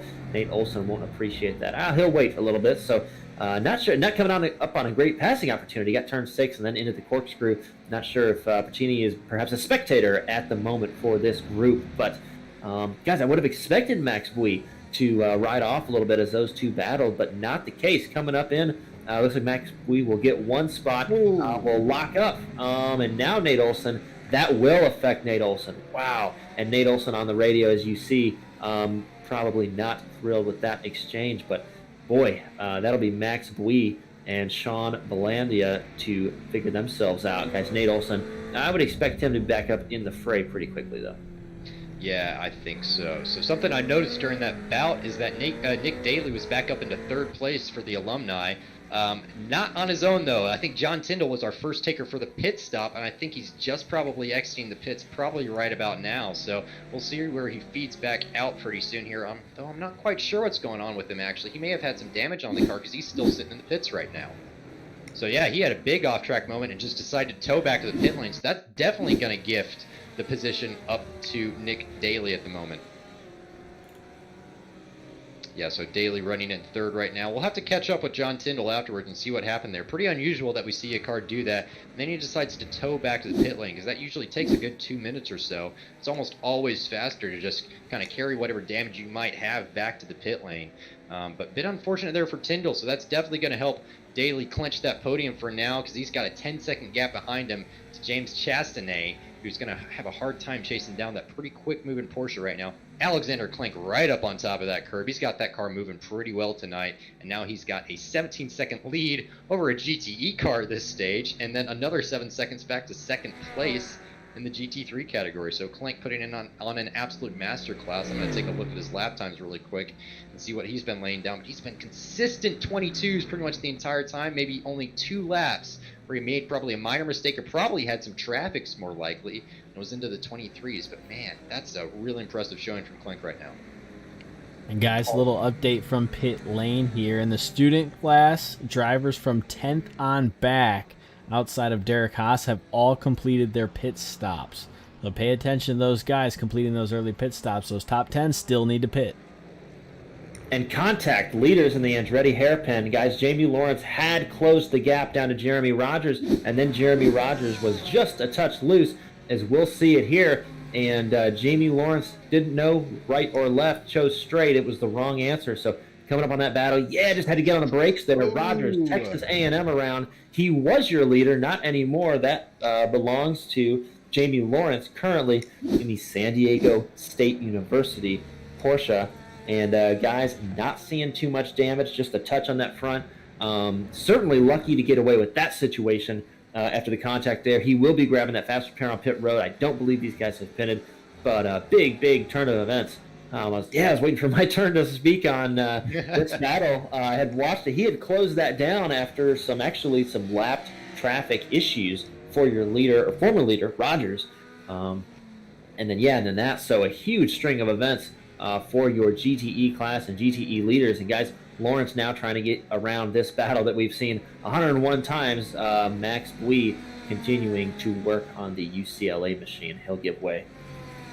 Yeah, I think Rogers kind of was fixated on Sean Valandia's car right in turn 1, and it's really easy to do that and kind of check up a little bit too much, maybe trail brake a little bit too much in the corner, and then start to get a little bit too much rotation in the car too, which I think is exactly what happened to him. So I'm going to have to chat with him after the race and see if that was exactly the case. But now we've got Jamie Lawrence making his way through this traffic. He's not going to be too aggressive with some of these maneuvers now that he's got an 11-second advantage over second place. So Jeremy Rogers into the pit lane after that instant. He's going to try to go a slightly alternate strategy. He's probably only about 5 minutes away from his ultimate break point on running out of fuel, so could go a little bit longer. But Jamie Lawrence there sticking 2 in the dirt, trying to get around on turn 6. Not my ideal overtaking spot, as we mentioned before, but he's going to get it all tightened down before the corkscrew. So Jeremy Rogers, he's going to feed out into, I think, a little bit of traffic here. I'll check in on him. No, he's got a clear track in front of him, it looks like, for the time being. So we'll see if he can't lay down some fast laps and be able to close back in on this leading pair. Good pit stop for Rogers, guys. That was a 9.5 second stop, the quickest of the day. That was really fast. Well, that's good because he had to make up for his pit entry there on our monitor in the studio. John, we were discussing who would have trouble getting into pits, and it was Mr. Rogers there getting in the tires, having to pop it in reverse. That's a good 2 or 3 seconds there that he had to spend.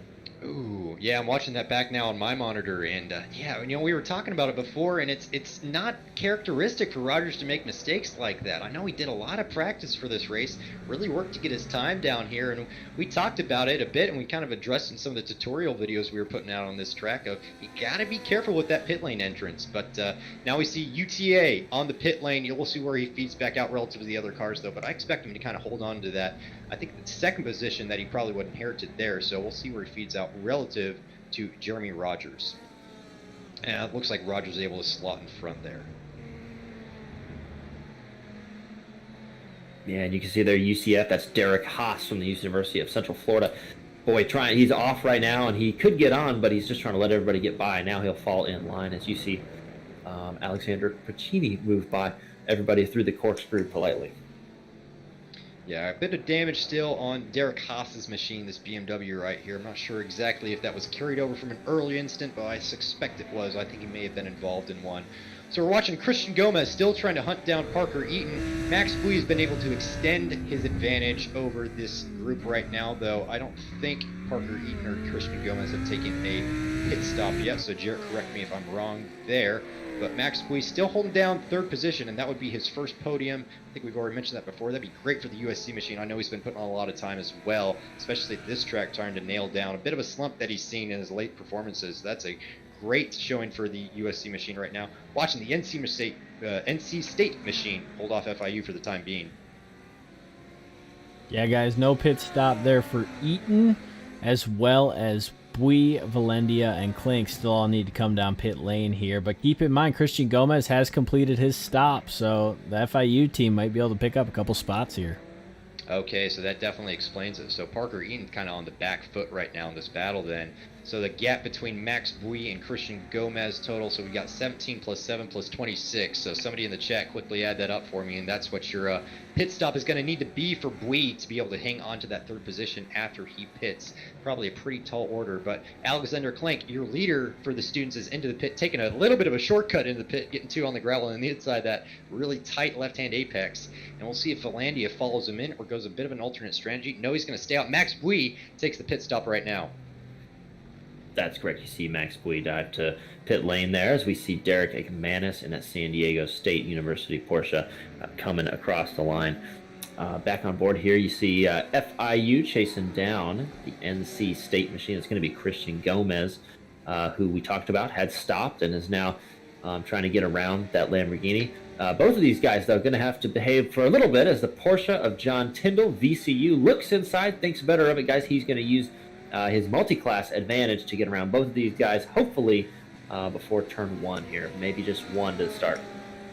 Yeah, so overall lap pace differential between the two categories is roughly between 3 and 5 seconds, depending on mode and track condition and everything else taken into account. I've got another FIU machine off in the gravel on the exit of turn 5 on my monitor right now. I'm not sure if that was Munoz or not. Might have been Diaz, actually. Yeah, I think Diaz is probably more likely of the two for that. Looks like Munoz is able to hang on there. So, yeah, tricky there, and looks like Bui has been able to exit the pits, and he's exited right behind Nate Olson at the time. So this is going to be Nick Trollman coming down through turn 10, going up to turn 11. We'll see what happens here. Bit of a lockup. Both front tires lock up. When that happens, you overheat the front tires pretty significantly, and you just have no turning grip anymore. So, gonna get out of the way for Nick Daly on that one. Yeah, really tough there. Now Christian Gomez still trying to make this work down through the corkscrew. We said that Nick Olson, Illinois, behind this group would catch up quickly. Don't think that's been the case ever since he had the GTE issues. Man, guys, just hasn't. Guys, troubled for Jamie Lawrence. Jamie Lawrence looking like trouble as he follows here. Looks like he's going to do the same as Derek McManus. Get in the grass and lock it down. He will lock it down, so no contact. But, guys, that is going to relinquish the lead, I believe. It looks like it's going to be close. He did have a pretty good lead built up. Looks like James Chastanay would be next in line. So we'll see next time we cross these scoring loops how it all breaks out. He might still have a 20-second lead. Guys, Jeremy Rogers also back 20 seconds, probably trying to work on James Chastanay right now from FIU. Those top two GTEs do still need to pit, guys. Yeah, so Jamie Lawrence needing the pit stop. So is James Chastain. 3 J's in a row up there. 1, 2, 3 though currently on the board. So and Jamie Lawrence. We've seen 2 other cars I think so far tonight make that same mistake. And when you get out in the gravel and the sand like that, you gotta open up the steering. You just have to commit to going off course. Otherwise, that sort of thing will happen every time, and you can count on that. So bit of a struggle there for Lawrence, but he's got plenty of pace left in that Porsche and didn't have any damage from that, luckily, and he'll have enough tires to get to the end of the race for sure. So riding on board with the Ferrari coming down the mountain at the time, and if you've never been to this track and you live near Laguna Seca, if you live in the San Francisco or Monterey area, I highly recommend you make a trek out to this track, as we see Parker Eaton go in for his pit stop, taking a nice shortcut line into the pit lane as well. One of the most beautiful tracks, I think, in America. You got a great view from the top of the corkscrew, and you can see just about the entire racetrack, which is great when you're on it there at the race weekend, because you'll be sitting up there with all the race spotters as well, trying to communicate with their drivers and help figure out their way throughout the field. So FIU maintaining a second place position just behind Alexander Klenk. Well, I say just behind, but it's more like 30 seconds behind. Alexander Klenk has not put a wheel wrong. And Jarrett, speaking of wheels wrong, I'm wondering how many instant points that each of these guys have racked up so far throughout the night, because we've seen a lot of off tracks. Yeah, so right on cue there, we've got a couple guys up in the double digits right now with about 15 minutes left, so it looks like we'll probably be safe, I would say, which a little bit change from what we saw at COTA. A couple guys getting a couple penalties after the race for going over that 17x limit. Yeah, it's no joke trying to keep your car intact, keep it on the track, and navigate these multi-class battles. I think an indicator of that is the 7 or 8 cars that we have behind the wall, guys. Haulers packed up, going home for the evening. Looks like Jeremy Rogers here trying to get to the side of FIU into the corkscrew. Looks like he'll manage that. And sideways, it looks like he'll get it locked up. Yeah, not great. And I'm trying to get a number on that FIU machine. Looks like that's Christian Gomez in the 65. So Christian Gomez. Yep. You can see the viewers there will have the number, the position number of the car will be located in the upper right corner of those GT3 machines. You see your leader there with the 01 in front of that AMG Mercedes from Worcester Polytechnic Institute. So, guys, tough break for 2 very fast cars. Neither trying to give up too much time. Really difficult. Man, you ain't kidding right now. And Alexander Klenk keeps watching that Delta, I'm sure, in his Delta box, just keep on expanding his lead, and he's probably taking it pretty easy right now. I'll check his lap times here in a little bit, but yeah, Gomez and Rogers getting into it at the top of the corkscrew, not something you want to see. I think that might be a little bit more on Rogers than Gomez. Gomez really had nowhere to go there on the outside, and Rogers was still trying to take somewhat of a normal line and try to maintain some minimum apex speed again. Now, I understand the tendency to do that, but you got to give space to the car that you're overtaking, especially in multi-class battles like that. So a little bit more to Rogers. Overall, probably a bit of a racing incident, but Rogers, the one coming up with more of a penalty in terms of time for that one. So unfortunate there, but he still got to pit, I believe. Correct me if I'm wrong, Jarrett. And I think actually now I'm looking at Jamie Lawrence roll down the pit lane, so we'll see where he feeds back out. But I want to say he had about a 50-second lead over Nick Daly. At that time, Nick Daly running in 4th after the pit stops. And so we'll see what happens here after Jamie Lawrence completes his pit. Yeah, John, at this point, every single driver has completed their mandatory pit stops, so guys are good to go until the end. All right, thank you for that, Jarrett. And we see Jamie Lawrence pulling out of his pit box right now and trying to rejoin some traffic and getting on the flashers, trying to get around Christian Gomez. I'm not sure that was. It looks like it because he's got a lot of cars around him, so I'm assuming that's going to be Christian Gomez. It's Esteban Munoz. Oh, okay. Well, I'm wrong again. Esteban Munoz and getting flashed. Big battle for the Ferraris here. This is multi-class. Alexander Pacini from Santa Maria Federal University. Not trying to waste any time. He'll get around and then talk about it on the radio. But that is your current leader as scored, Jamie Lawrence. And then Jeremy Rogers we talked about. Guys, we'll see if that Texas A&M Corvette has the speed to catch up there. I love the sounds of these Porsches as they come down the hill. That flat 6, like a 4-liter flat 6 engine in the back of that car, spitting out about 500 horsepower, roughly about the same power figure for all the other GTE cars as well. So as we've got a little bit of space between cars in this battle, it's sort of loads that you got at this circuit on some of these cars were pretty extreme. In a pretty flat out qualifying trim, we were seeing loads of about 4.5 cornering Gs at peak, which is absolutely massive. That's getting on for levels that Formula One reaches most of the time, and kind of cars like IndyCar or something like this are going to experience the same sort of thing. But that's a combination of how much compression you get at this circuit with the amount of downforce and grip that you run on these cars at this kind of track. It's not a top speed track, it is a handling track, and you got to maximize every single inch of that if you're going to be competitive here. And 4.5 Gs is a pretty competitive number, and I'm expecting these guys are probably getting up to the 3.5 G region pretty consistently. But for anybody that's driven this track in real life out there, you'll know just how uncanny the feeling is as you go over corkscrew and the car just unloads there as you kind of crest, and then you come down into that compression. It just forces you into the seat, kind of feels like you're in a fighter pilot or in a fighter plane pulling a bunch of G's there vertically, because 3 G's is pretty significant there too, and getting up for the limits in some aircraft. But now we see Nick Daly getting a move on the, I think that's not Carl Lemke, is it, guys? You're going to have to help me out with that one. That is James Chastney from FIU, so University of Texas at Arlington, taking that position. There you see using a little bit of the mind games to get around. Yeah, a little mind games for Nick Daly, so that's going to put him back up into 3rd position, hanging on to that 3rd spot. He's been in and out of that spot quite a bit tonight. Going to try to make another move on the USC machine. Coming into the corkscrew, tiny lockup, got a little bit of damage on the right front fender of that orange car, and he's going to get away with it, though, it looks like, for the time being, and he's going to kind of extend that lead over James Chastney, it looks like. Nick Trollman, about 2.7 seconds back from Chastney, has been involved in a couple mistakes tonight, kind of spinning the car outside of turn 3, I think it was, maybe a couple other places too. So let's see if it looks like that car's pretty clean, though, at the moment, guys, so I don't think he's got anything holding him back in terms of lap pace, but leaving a lot of space on the exit there. He might just be trying to keep it on track. Yeah, I think so. I'm not sure how many incident points he would have up at this point. I did note that in the GT3 class, a couple names, we saw Jared Kaler and Alejandro Vegas putting on a pretty solid performance this evening. We talked about Minnesota with that fresh program. But guys, a couple of experienced sim racers racing underneath that Minnesota banner. So Alejandro Vegas and then Jared Kaler from UNC Charlotte, we said, had started at the rear and now taken off. We got a little battle going into the Andretti hairpin. Looks like Vegas will politely let the Virginia machine of Thomas Toomey go forward. So not sure if they thought that was their best option, that they can work together and do that. Though I will see the Scott Ratliff machine from Pittsburgh State right behind them. Looking now at Embry-Riddle, that's Alex Jensen, as we go down into the final turn. And then it looks like you would see Esteban Munoz from FIU leading this group.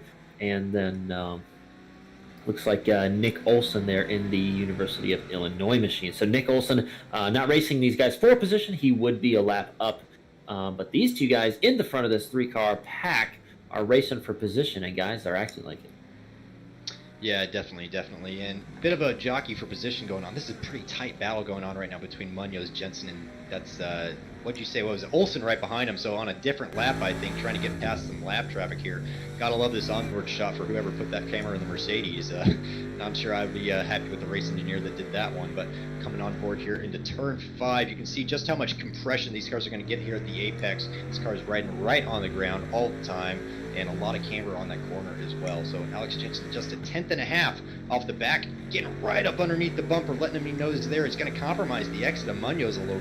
He was kind of starting to drive defensively. He's going to cut over to the inside. Jensen's going to back out of the move, try to go for it on a different day. But we're starting to run out of time. Jarrett, we've only got about 7 minutes in this race, man. How do you see this finish it? I mean, it's going to be tough to catch those leaders. You see the gap, 8 seconds for the alumni, 11 seconds for the students. And really, Klink, we have called him mistake-free, and iRacing backs it up. No incidents for Klink. Going to be hard to catch him, but you see this battle right here. I don't think it's over. Oh! Little pap right there from Olsen. He wants to get Munoz out of the way. And a little bit of issues for the Illinois car with the FIU team here tonight. So maybe a little bit of that playing a role. Yeah, I think Munoz was kind enough to lift a little bit as they came through turn 1 and down at the Andretti hairpin. He had enough of a gap to Alex Jensen behind from Embry-Riddle. So going to hang on to 12th, though, for now. Would be great to see if both FIU machines could get up there in the top 10. Obviously, we've got Christian Gomez running in the final podium position right now. There he is on your screen at the moment, trying to chase down Nate Olson, but that's probably going to be a tall order because they've got about a 5-second advantage, Nate Olson does, over Christian Gomez. And then kind of pretty well spread out throughout the back behind them, except for Thomas Toomey's on the wing of Jared Kaler at the moment, I believe. So Jared Kaler able to work his way up to 8th position after starting at the back of the field. No qualifying lap for Jared Kaler. Thomas Toomey involved in obviously a couple number of incidents tonight, and chatting on the radio there with Jared Kaler, kind of telling me what he's going to do. He's going to go the inside into turn 2 in the Andretti hairpin. UNC Charlotte relinquishing the 8th spot to Thomas Toomey. It looks like, nope, looks like Toomey wasn't able to get the move done around the outside, or sorry, no, around the inside. So quite sure how that happened there. Usually generally a bit easier to get off the corner if you're on the inside there. There's not a lot of grip on the outside. The grip is really right there on the apex of the corner. So we'll watch again. Toomey with a reasonable dive on the inside there. Maybe had a little bit of over rotation in the first apex, and Jared Kaler able to find grip where there typically isn't much out there on the outside. Well, we do see that Jared Kaler name and car up towards the front, so if anybody was going to find grip, it would be him. And you mentioned it with 5 minutes to go, guys. These are real race hours. So down into the corkscrew, Kaler will lead Toomey for the time being. This will be the closest battle on track. And down through now the final sector, very flowing section, and you might want a little bit of downforce. So advantage will be UNC Charlotte there. I say that's between these two cars, but not much more air for the Charlotte machine, UNC Charlotte, because you can see IUPUI, Cohen Evans right in front. That is for position as well, guys. So might have a little 3-car adventure coming up here. And to make it more exciting, the Porsche of San Diego State University wants to get around and really wants none of this battle. So we will see who plays nicely here in the final closing laps. Yeah, it's Derek Ekmanis in the Porsche machine right there, trying to get his way around the lap traffic. But about the last lap, I think that UTA machine had a 16-second mistake. Not quite sure what happened there, but he's dropped from the final podium spot back to 5th in the alumni category, currently running behind James Chastanet again for the second time tonight. He's about 7 seconds off the bumper, so I'll try to find that. Or no, Jarrett's got it for us here, so that's going to be turn 6. Same thing as we've talked about all night long, just having steering lock on when you get out there in the gravel. Never going to work. Gotta open the steering up, or else that sort of thing will happen every time. Pretty hard to get moving in that gravel out there too. The GT cars do have traction control, but that is designed to work on the track, not in the gravel. So Jared Kaler still defending pretty hard. He's got that GTE machine right behind him, so different class traffic trying to cut through here. That's going to give Jared Kaler a little bit of an advantage as he comes down through turn line and going to set up for turn 10. Yeah, Nate Olson really hoping that GTE plays a part in the Ferrari's speed. Jared Kaler there. Alejandro Vegas now getting quite close to the Virginia Lamborghini. They'll try and go down into turn 1, the Andretti hairpin, and figure things out amongst themselves. Looks like the Porsche trying to get by now. We'll see if he can complete the pass a little bit far back. Guys, he's not going to get it done. That's going to make the Virginia machine a little bit unhappy, and I don't know that Ekmanis would be happy either. Looks like coming out of the pits for UT Arlington, and that is going to be a battle as well. I'm trying to look right now if that's for position. I believe it is. Both those cars have been pace all night. So we have 2 battles, guys, multi-class racing, and it is coming down to the wire here. 3 minutes to go. Yeah, UTA on San Diego in the GTEs, UNC Charlotte, Virginia in the GT3 alumni class, and both battles going on at the same point in the track. Looks like both the GTE cars are able to make their way through that traffic. They still got Cohen Evans just in front, and it looks like a couple other cars as well still to navigate. So still some traffic left. UTA machine kind of getting it wrong there on the entrance, able to keep it on track though. That looks like a Florida machine turned backwards in the second apex. We'll have to watch to see what happens here. So that's going to be Luis Diaz for Florida International. He's just going to get a little wrong on the entrance here. Clips a little bit too much gravel there, too much sand on the inside. Able to stay out of the wall, luckily. But hard break for the FIU machine. Yeah, that's tough. But guys, the FIU has been putting on a strong performance this evening with all of its 4 drivers. And back to this battle, guys. Virginia and UNC Charlotte coming down to the closing laps. Looks like Minnesota waiting to pounce behind them as well. Cohen Evans from IUPUI continues to lead this group. Looks like everybody will work their way around that Corvette right in the apex, though, of the race. That's going to make things difficult. Just outside your frame, you can see the 2 Porsches continuing to battle. That is for the GTE. And guys, looking at the leader, I believe he is coming to the white flag presented by InnoVetted Labs, guys. So the leader, in multi-class racing, the leader will take the white flag. He's just begun the second to last lap. So when he comes around, he will get the white flag, and then the GTE leaders behind him will get their white flag, and that will be how things sort out. So Jamie Lawrence, guys, leading the way. Jeremy Rogers has knocked that 7-second gap down to about 3 seconds, but guys, I don't see him taking out the balance in the next lap and a half. So looking good if Jamie Lawrence can keep it clean. And also, guys, for Alexander Clank, we've been saying that for a while. So that's going to be the way that we finish up and how we finish up here in this multi-class race. Yeah, so Jamie Lawrence, I think that might be, is that his first win? I don't think it is. I think he's won one race before. You're going to have to correct me if he won at last season at some point. But, he did indeed at Silverstone. He's a little bit of a Silverstone specialist, so closed out last season with a win, and so he will be taking now the white flag again from InnoVetted Labs and putting down his fastest lap of the race. Just now you can see it pop out, and Jeremy Rogers putting down his fastest lap of the race, guys. These guys are all trying to get it done. You can see this is your close battle in the GTE alumni class. Guys, UTA to the outside of the upcoming turn. Derek McManus still holding tough on the inside, late on the brakes in these Porsches, the latest braking of the cars. A little touch there as they go through and up into turn 6. John, it's not a passing zone.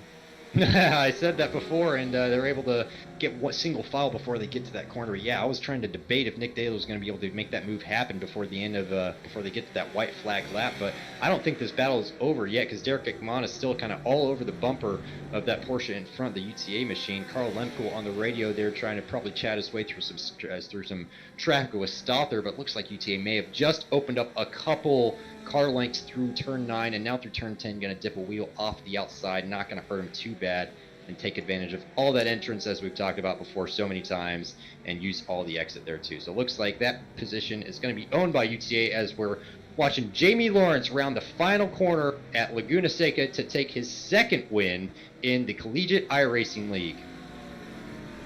There you go, Jamie Lawrence across the line, guys, and we can swap back to that battle, the GTE battle. You can see Jared Kaler under heavy fire. This is the Andretti hairpin now, so these cars have one lap to go. Then they will race back to the checkered. And Cohen Evans under fire from UNC Charlotte. You see the University of Virginia. Not sure if the University of Minnesota can mount a charge, but guys, if these three cars get together, he will be ready to pounce, and maybe he'd like that little bit of buffer. So going into the final sector now, you see Cohen Evans with a little flash of the lights. Yeah, I'm kind of surprised Toomey hasn't been able to make any moves stick yet. That's Nick Daly letting all these guys go by very kindly there on the outside after he's about to take the checkered flag, I think, on this next lap by. So Jared Kaler, yeah, doing some great defending work. Thomas Toomey's really close, though, coming up onto Corkscrew. He's going to go for a move around the outside, risky maneuver. We've seen him sideways or round the outside. Is he going to be able to make up with that second apex? He is, but Jared Kaler's still getting a great exit as they come down the hill. Jared Kaler with the advantage into turn 9. Toomey's going to slot back in inside. So let's see if he throws it down the inside into turn 10. No, he's waiting for turn 11. That's really the last opportunity that you can take. And let's see if he got a great exit. I don't think he just did out of turn 11. Still going to look for the inside, make Jared Kaler defend pretty hard there. Jared Kaler probably going to get a better exit off the line, but still a race down to the finish. We'll see who comes in front here. I think that's going to be Jared Kaler, able to hang on to 8th position in the GT3 category. So what an amazing finish between those two guys.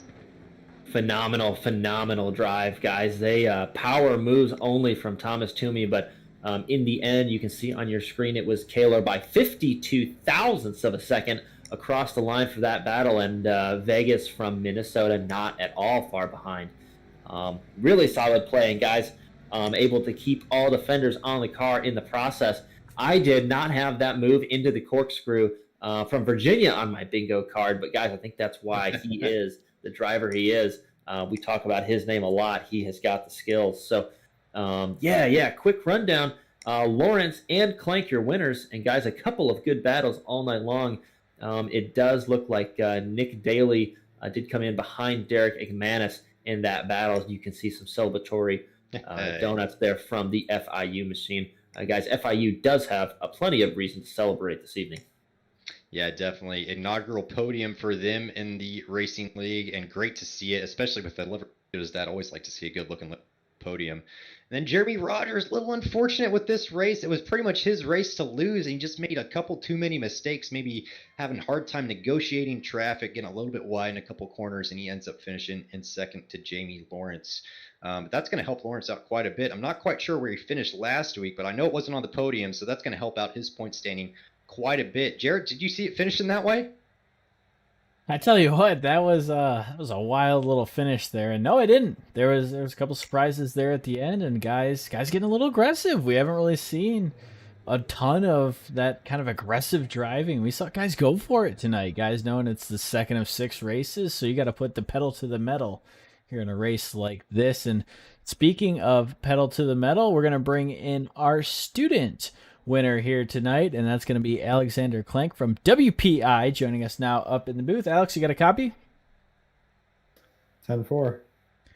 Well, it seems like we talk to you week in and week out, and really another week of the same, a 9-second win this week. Talk to us through Laguna Seca, especially when that traffic started coming around. Yeah, it's pretty tight here. Definitely different than COTA last week. And I think that sort of played a role in lap 1 with Thomas and Nate's races, unfortunately. But yeah, it's tough. There's not that much pace difference between the cars, so you can lose a lot of time if someone comes up in the wrong spot. Yeah, definitely. Well, you still put on a master class despite having some hard issues with traffic to get around. So it didn't look like you really put a wheel wrong all night. Do you think that was kind of down to the Mercedes? Did it behave well around the circuit compared to some of the other cars? I think, the Merc is always pretty, reliable and straightforward to drive. But I think also I was just really making sure to take it easy, not take it slow, but take it easy and make sure I was just hitting my marks. I knew that, I had my gap at the lead and I wasn't really needing to push super hard. So I was taking care of my tires also, which helped. I think you answered my question a little bit earlier before I got the chance to ask it, but walk us through lap 1. We saw a couple of events, and just the start of the race, there's a lot of cars on a little track. Did it help to be up towards the front? Would you have rather have chosen a different spot? Would you have played it any differently? I think one thing that, whoever's on pole for next race for the GT3s might consider is that in the last 2 races, we've had the GT3 leaders mingling with the back of the GTEs. And I think probably if you leave a bigger gap on the warm-up lap, that might benefit you, so you don't have to risk getting involved like that. Definitely. Well, Alex, another win and another chance to send any thanks anyone's way. So the floor is yours. Just thanks to everyone. Thanks to you guys. Great race. Looks like we have a nice big crowd showing up each week, so that's really exciting. Yeah, I look forward to the rest of the season. Awesome. Well, congrats again on the win, and I'm sure we're going to be talking to you again soon. Thank you, guys. So is Alexander Klenk, your student winner here tonight. And guys, once again, cool, calm, and collected. And once again, another Alexander Klenk dominated race. Yeah, man, I don't know if anything will ever phase out for Clank. That guy is the most chill guy behind the steering wheel car that I think I've ever seen. Definitely. Well, another chill guy is the alumni winner here tonight, and that's going to be Jamie Lawrence from San Diego State University. And Jamie, first of all, congrats on that win. How'd that one feel?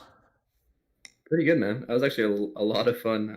Very tight track, a lot of traffic to navigate, a lot of mistakes to be made, and ended up keeping it somewhat clean and came up top.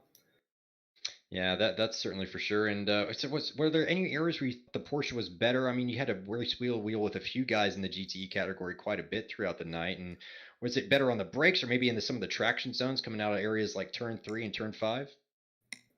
I noticed the Corvette accelerated way more quickly out of, like, say, the final corner.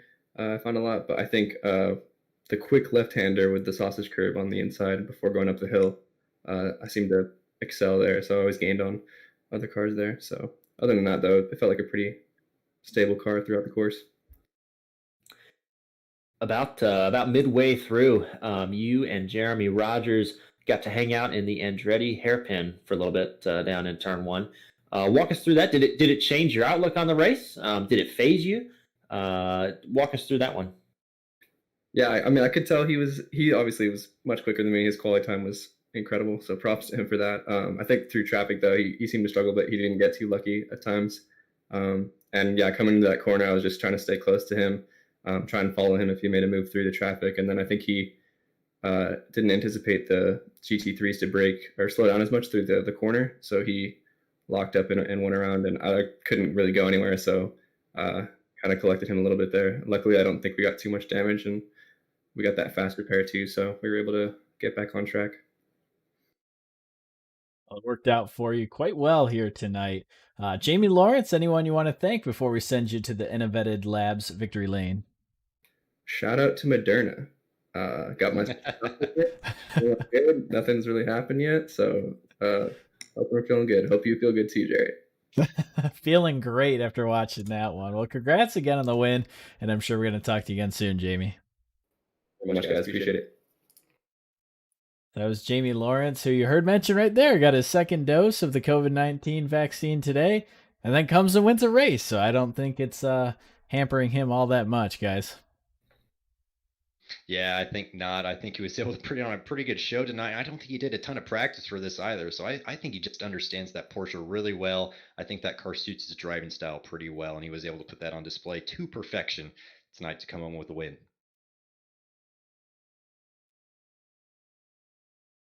Now joining us up in the booth is the second place finisher in the student category, and that's going to be Nate Olson from the University of Illinois.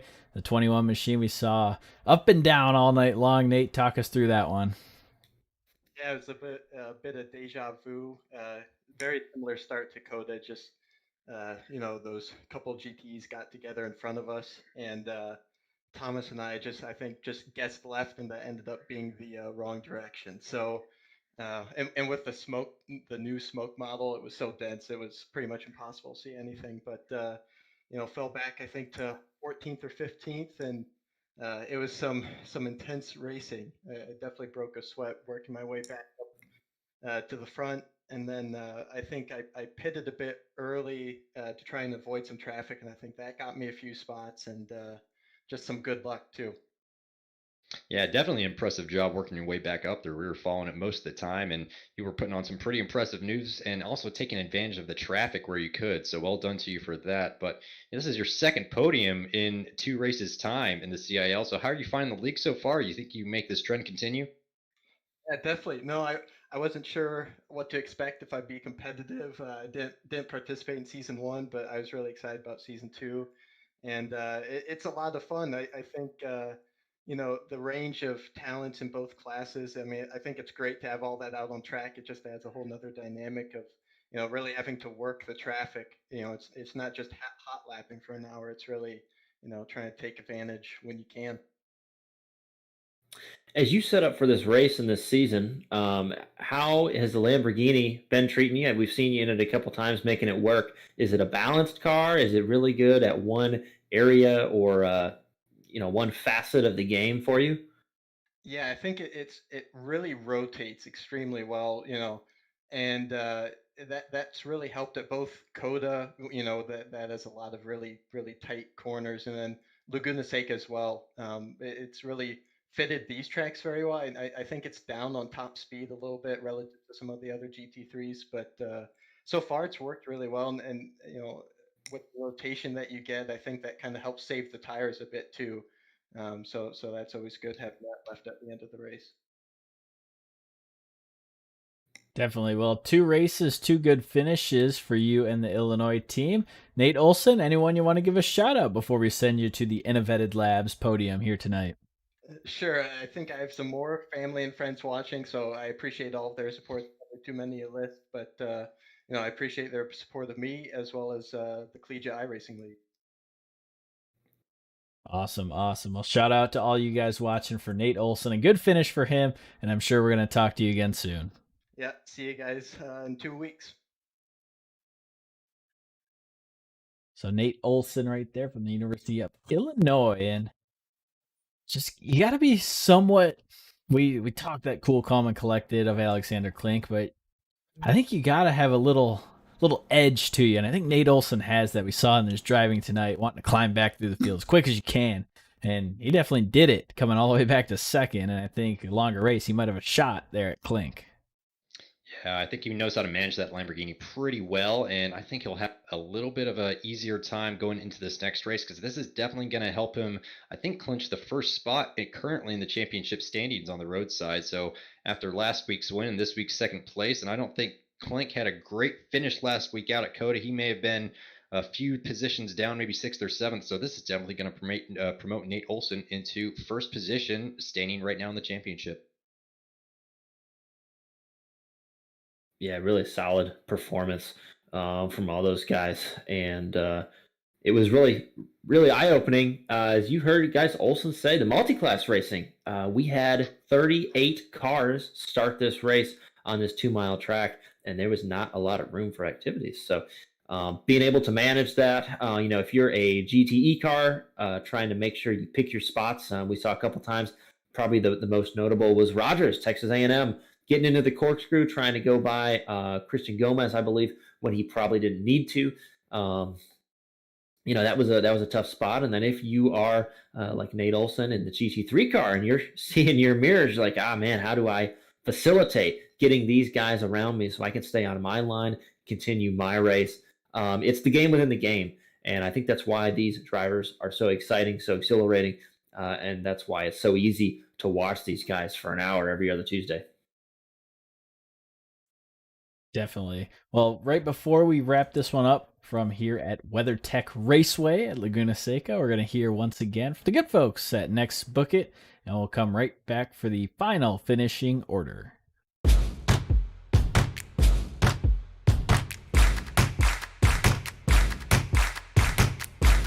not doing it. Knobs. Whoa. I don't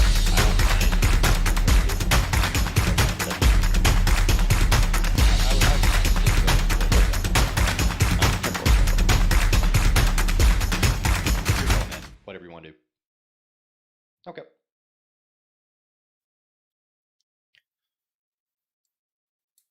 So before we get to the final finishing order, we're actually going to welcome a couple more drivers up here into the booth. First joining us is going to be Jeremy Rogers, the second place finisher of the alumni category. And Jeremy, we saw a little incident there. Walk us through that one. Yeah, there were a few incidents. So which one are you? The most closest to the finish one. So that one with Christian, I actually had already rolled out of the throttle by the time Christian communicated to me that he wanted to let me go on the inside. So I didn't quite know how to manage the line right there. So I didn't give him enough space on the outside. I was trying not to cut the inside too badly and spin, but I, in so doing, didn't give him enough room on the outside.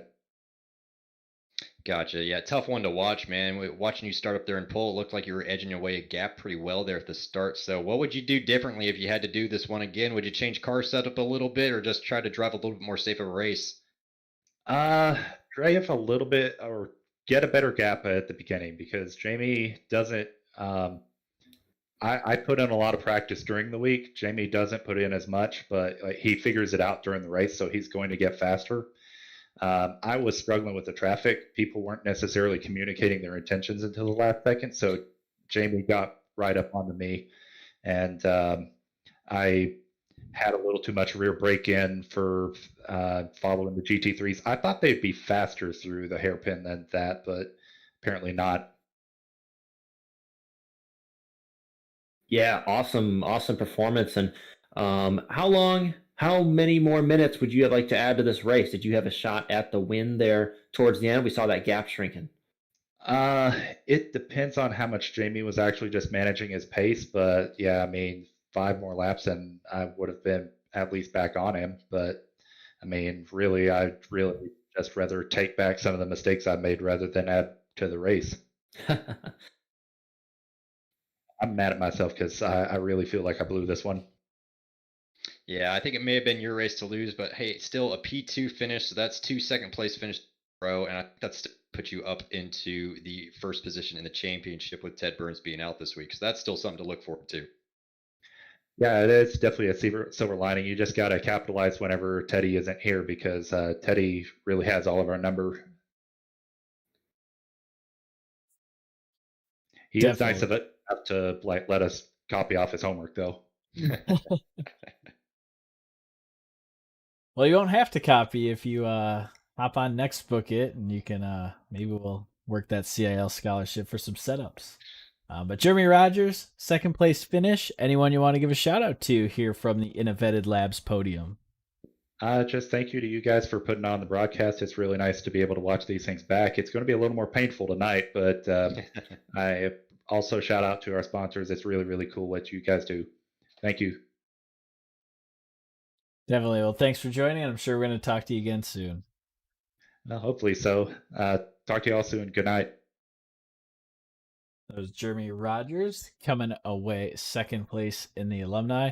And now what the whole chat has been waiting for, it's the FIU interview. The third place driver, Christian Gomez, joining us up here in the booth. And Christian, long race, tough race. Walk us through all that traffic we saw out there at Laguna tonight. I'll tell you something, lads. I broke a sweat out there. It's, you know, I usually like being the windshield, but today I was the bug. And I now know why I like being the windshield. Traffic was insane. Cars going everywhere. Cars wrecking. It's just calamity, honestly. It was just such a mess. But, oh my goodness, what a race. Yeah, it looked like you were having a good time out there. Also, great to see 3 FIU cars out there with the same kind of paint scheme. Always love to see a team that's able to coordinate like that. What do you see the future of the FIU esports program being now you got a pretty good foothold in the CIL? Wins. We got to get wins. We got to push now. And I think most important right now is that we also get Esteban and Luis, who unfortunately had their own incidents today. They both had top 10 pace today, and I'm here now, but now my job is to make sure that they get the results they deserve as well. So as an organization, we now just got to keep pushing and make sure that all 3 of us are in a competitive state to compete, and as well with our alumni driver in the Corvette. How much information or how much knowledge sharing happens between you guys, and do you have different roles? And how do you guys balance the responsibilities of trying to get 3 cars on the podium ultimately? How does that shake out for you guys? Essentially, I'm the tuner. I sent the guys like a setup, and then they give me feedback based on their preferences, because every driver, not all drivers aren't the same. We have to tune based on their preferences, whether you like a car that understeers more, whether you like one that oversteers more. I'm a person that likes to rotate the car with the brake.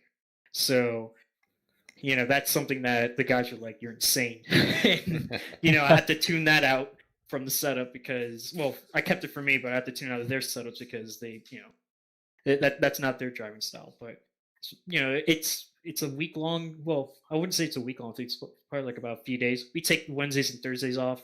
On the weekends, that's usually when we pick up the work and get cracking with these cars. And yeah, obviously the work paid off today. We got 1 car on the podium. Now the goal is get everybody within the top 10.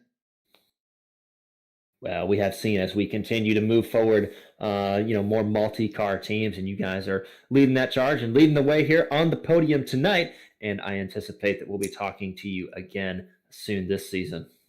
Yeah, thanks, guys. One more thing, we'd like to thank Esports Designs. These guys, I contacted them on Thursday for this paint scheme.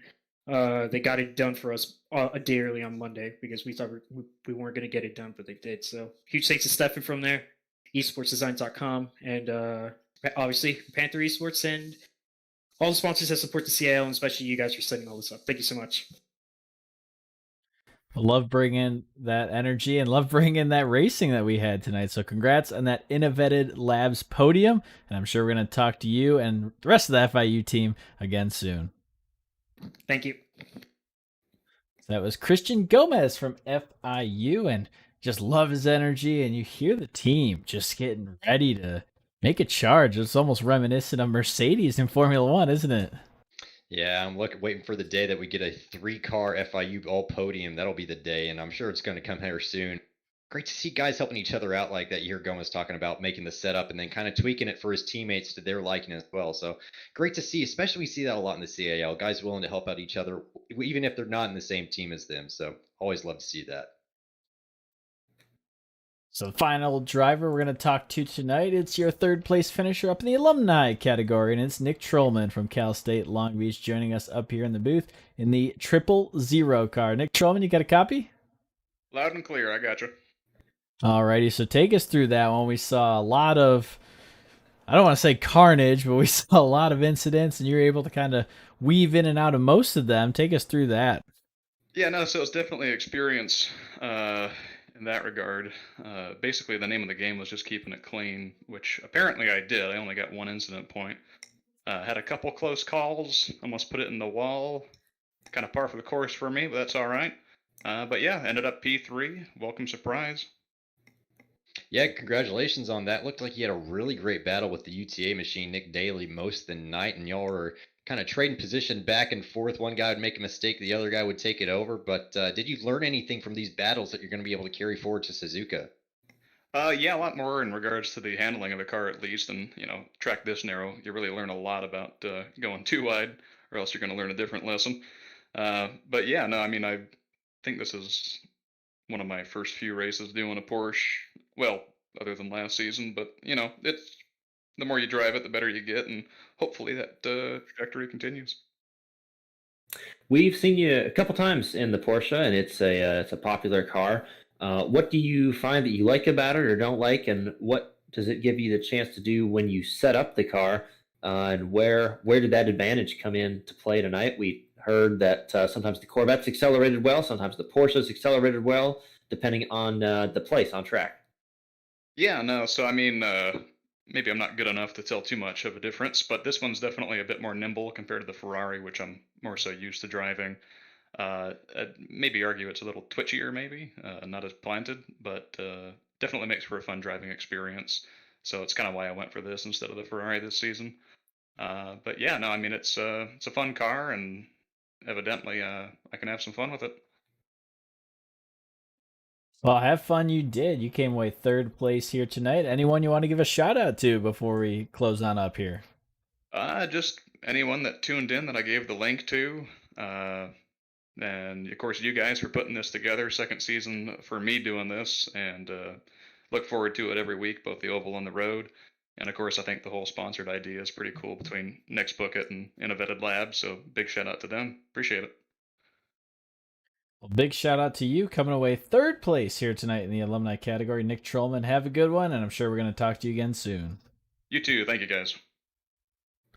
So Nick Trollman from Cal State Long Beach finishing third in the alumni category. And let's get you those results here in a moment of the alumni first, brought to you by InnoVetted Labs. We'll take a peek at the top finishers. Maybe we won't. As our intern apparently has been slacking a little bit, but you can see the alumni right here. First place, Jamie Lawrence from San Diego State. Second place, Jeremy Rogers from A&M. Nick Trollman rounding out your InnoVetted Labs podium. James Chastanet comes away fourth. Rahul Bellini from Michigan Tech pulls out a top 5. Derek Ekmanis in 6th. Carl Lemkool 7th. Nicholas Daly, one of our onboard drivers, in 8th. And as we continue on down your grid here, your finishing order, you'll see the colors change between red and green. That signifies the alumni and the students. This is overall. So continuing on down, John Tyndall at 9th, Alexandre Pacini 10th, Alexander Klink winning the students class, Nate Olson right behind him in 12th overall, Christian Gomez 13th overall, Maximilian Bui 14th, Sean Valendia 15th, Parker Eaton 16th, Cohen Evans 17th, Jared Kaler 18th, and Thomas Toomey 19th.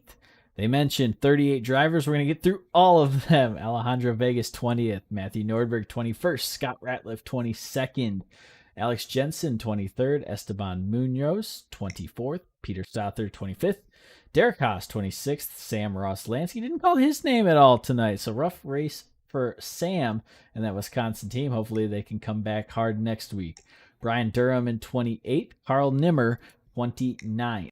Rounding out your order, Luis Diaz in 30th, Jacob G. Watson in 31st, Gavin Keithley 32nd, Alejandro Diaz 33rd, Roger Gregory 34th, Cody Fadenhauer 35th, Nick Beaver, Prather Silverthorne, and Kenny Brown rounding out your field from here at Laguna Seca.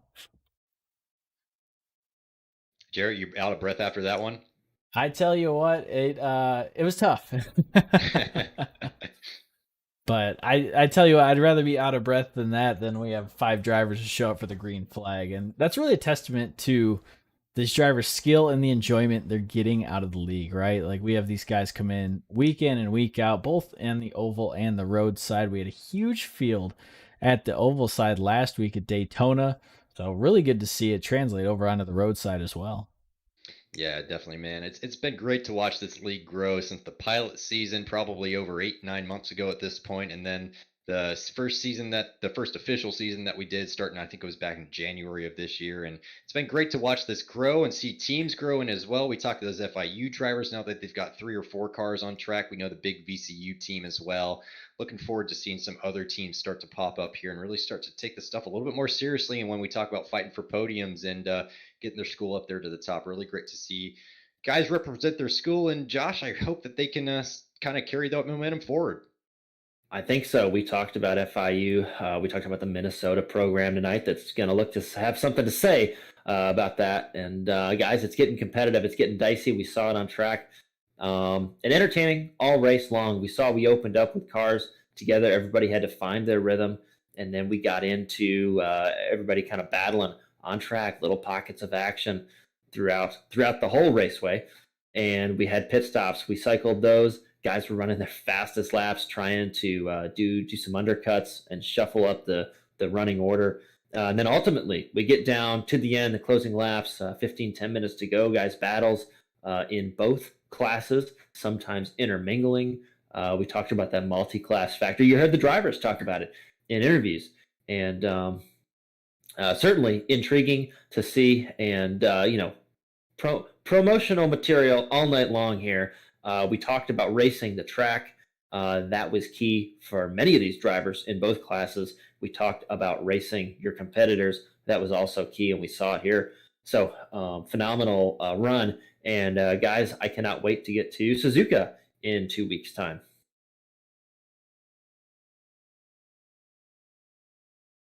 Definitely will be a good one. So Josh mentioned in 2 weeks' time, if you want more road action, we head out to Suzuka, and that'll be quite a different track, a longer track, a little bit wider. So we'll see kind of a bit more mix-up, I think. And I wouldn't be surprised if that GT3 field stays very tight all throughout that course. But next week, if you enjoyed CIL action, we have returns to the Oval as we head to Dover, a little short track action. So this is going to be a big change up from that super speedway the first week. Now we head to Dover, and that's going to be a good one. So be sure to tune in. Same time, same place, just next week. Johnny, looking forward to any of those races.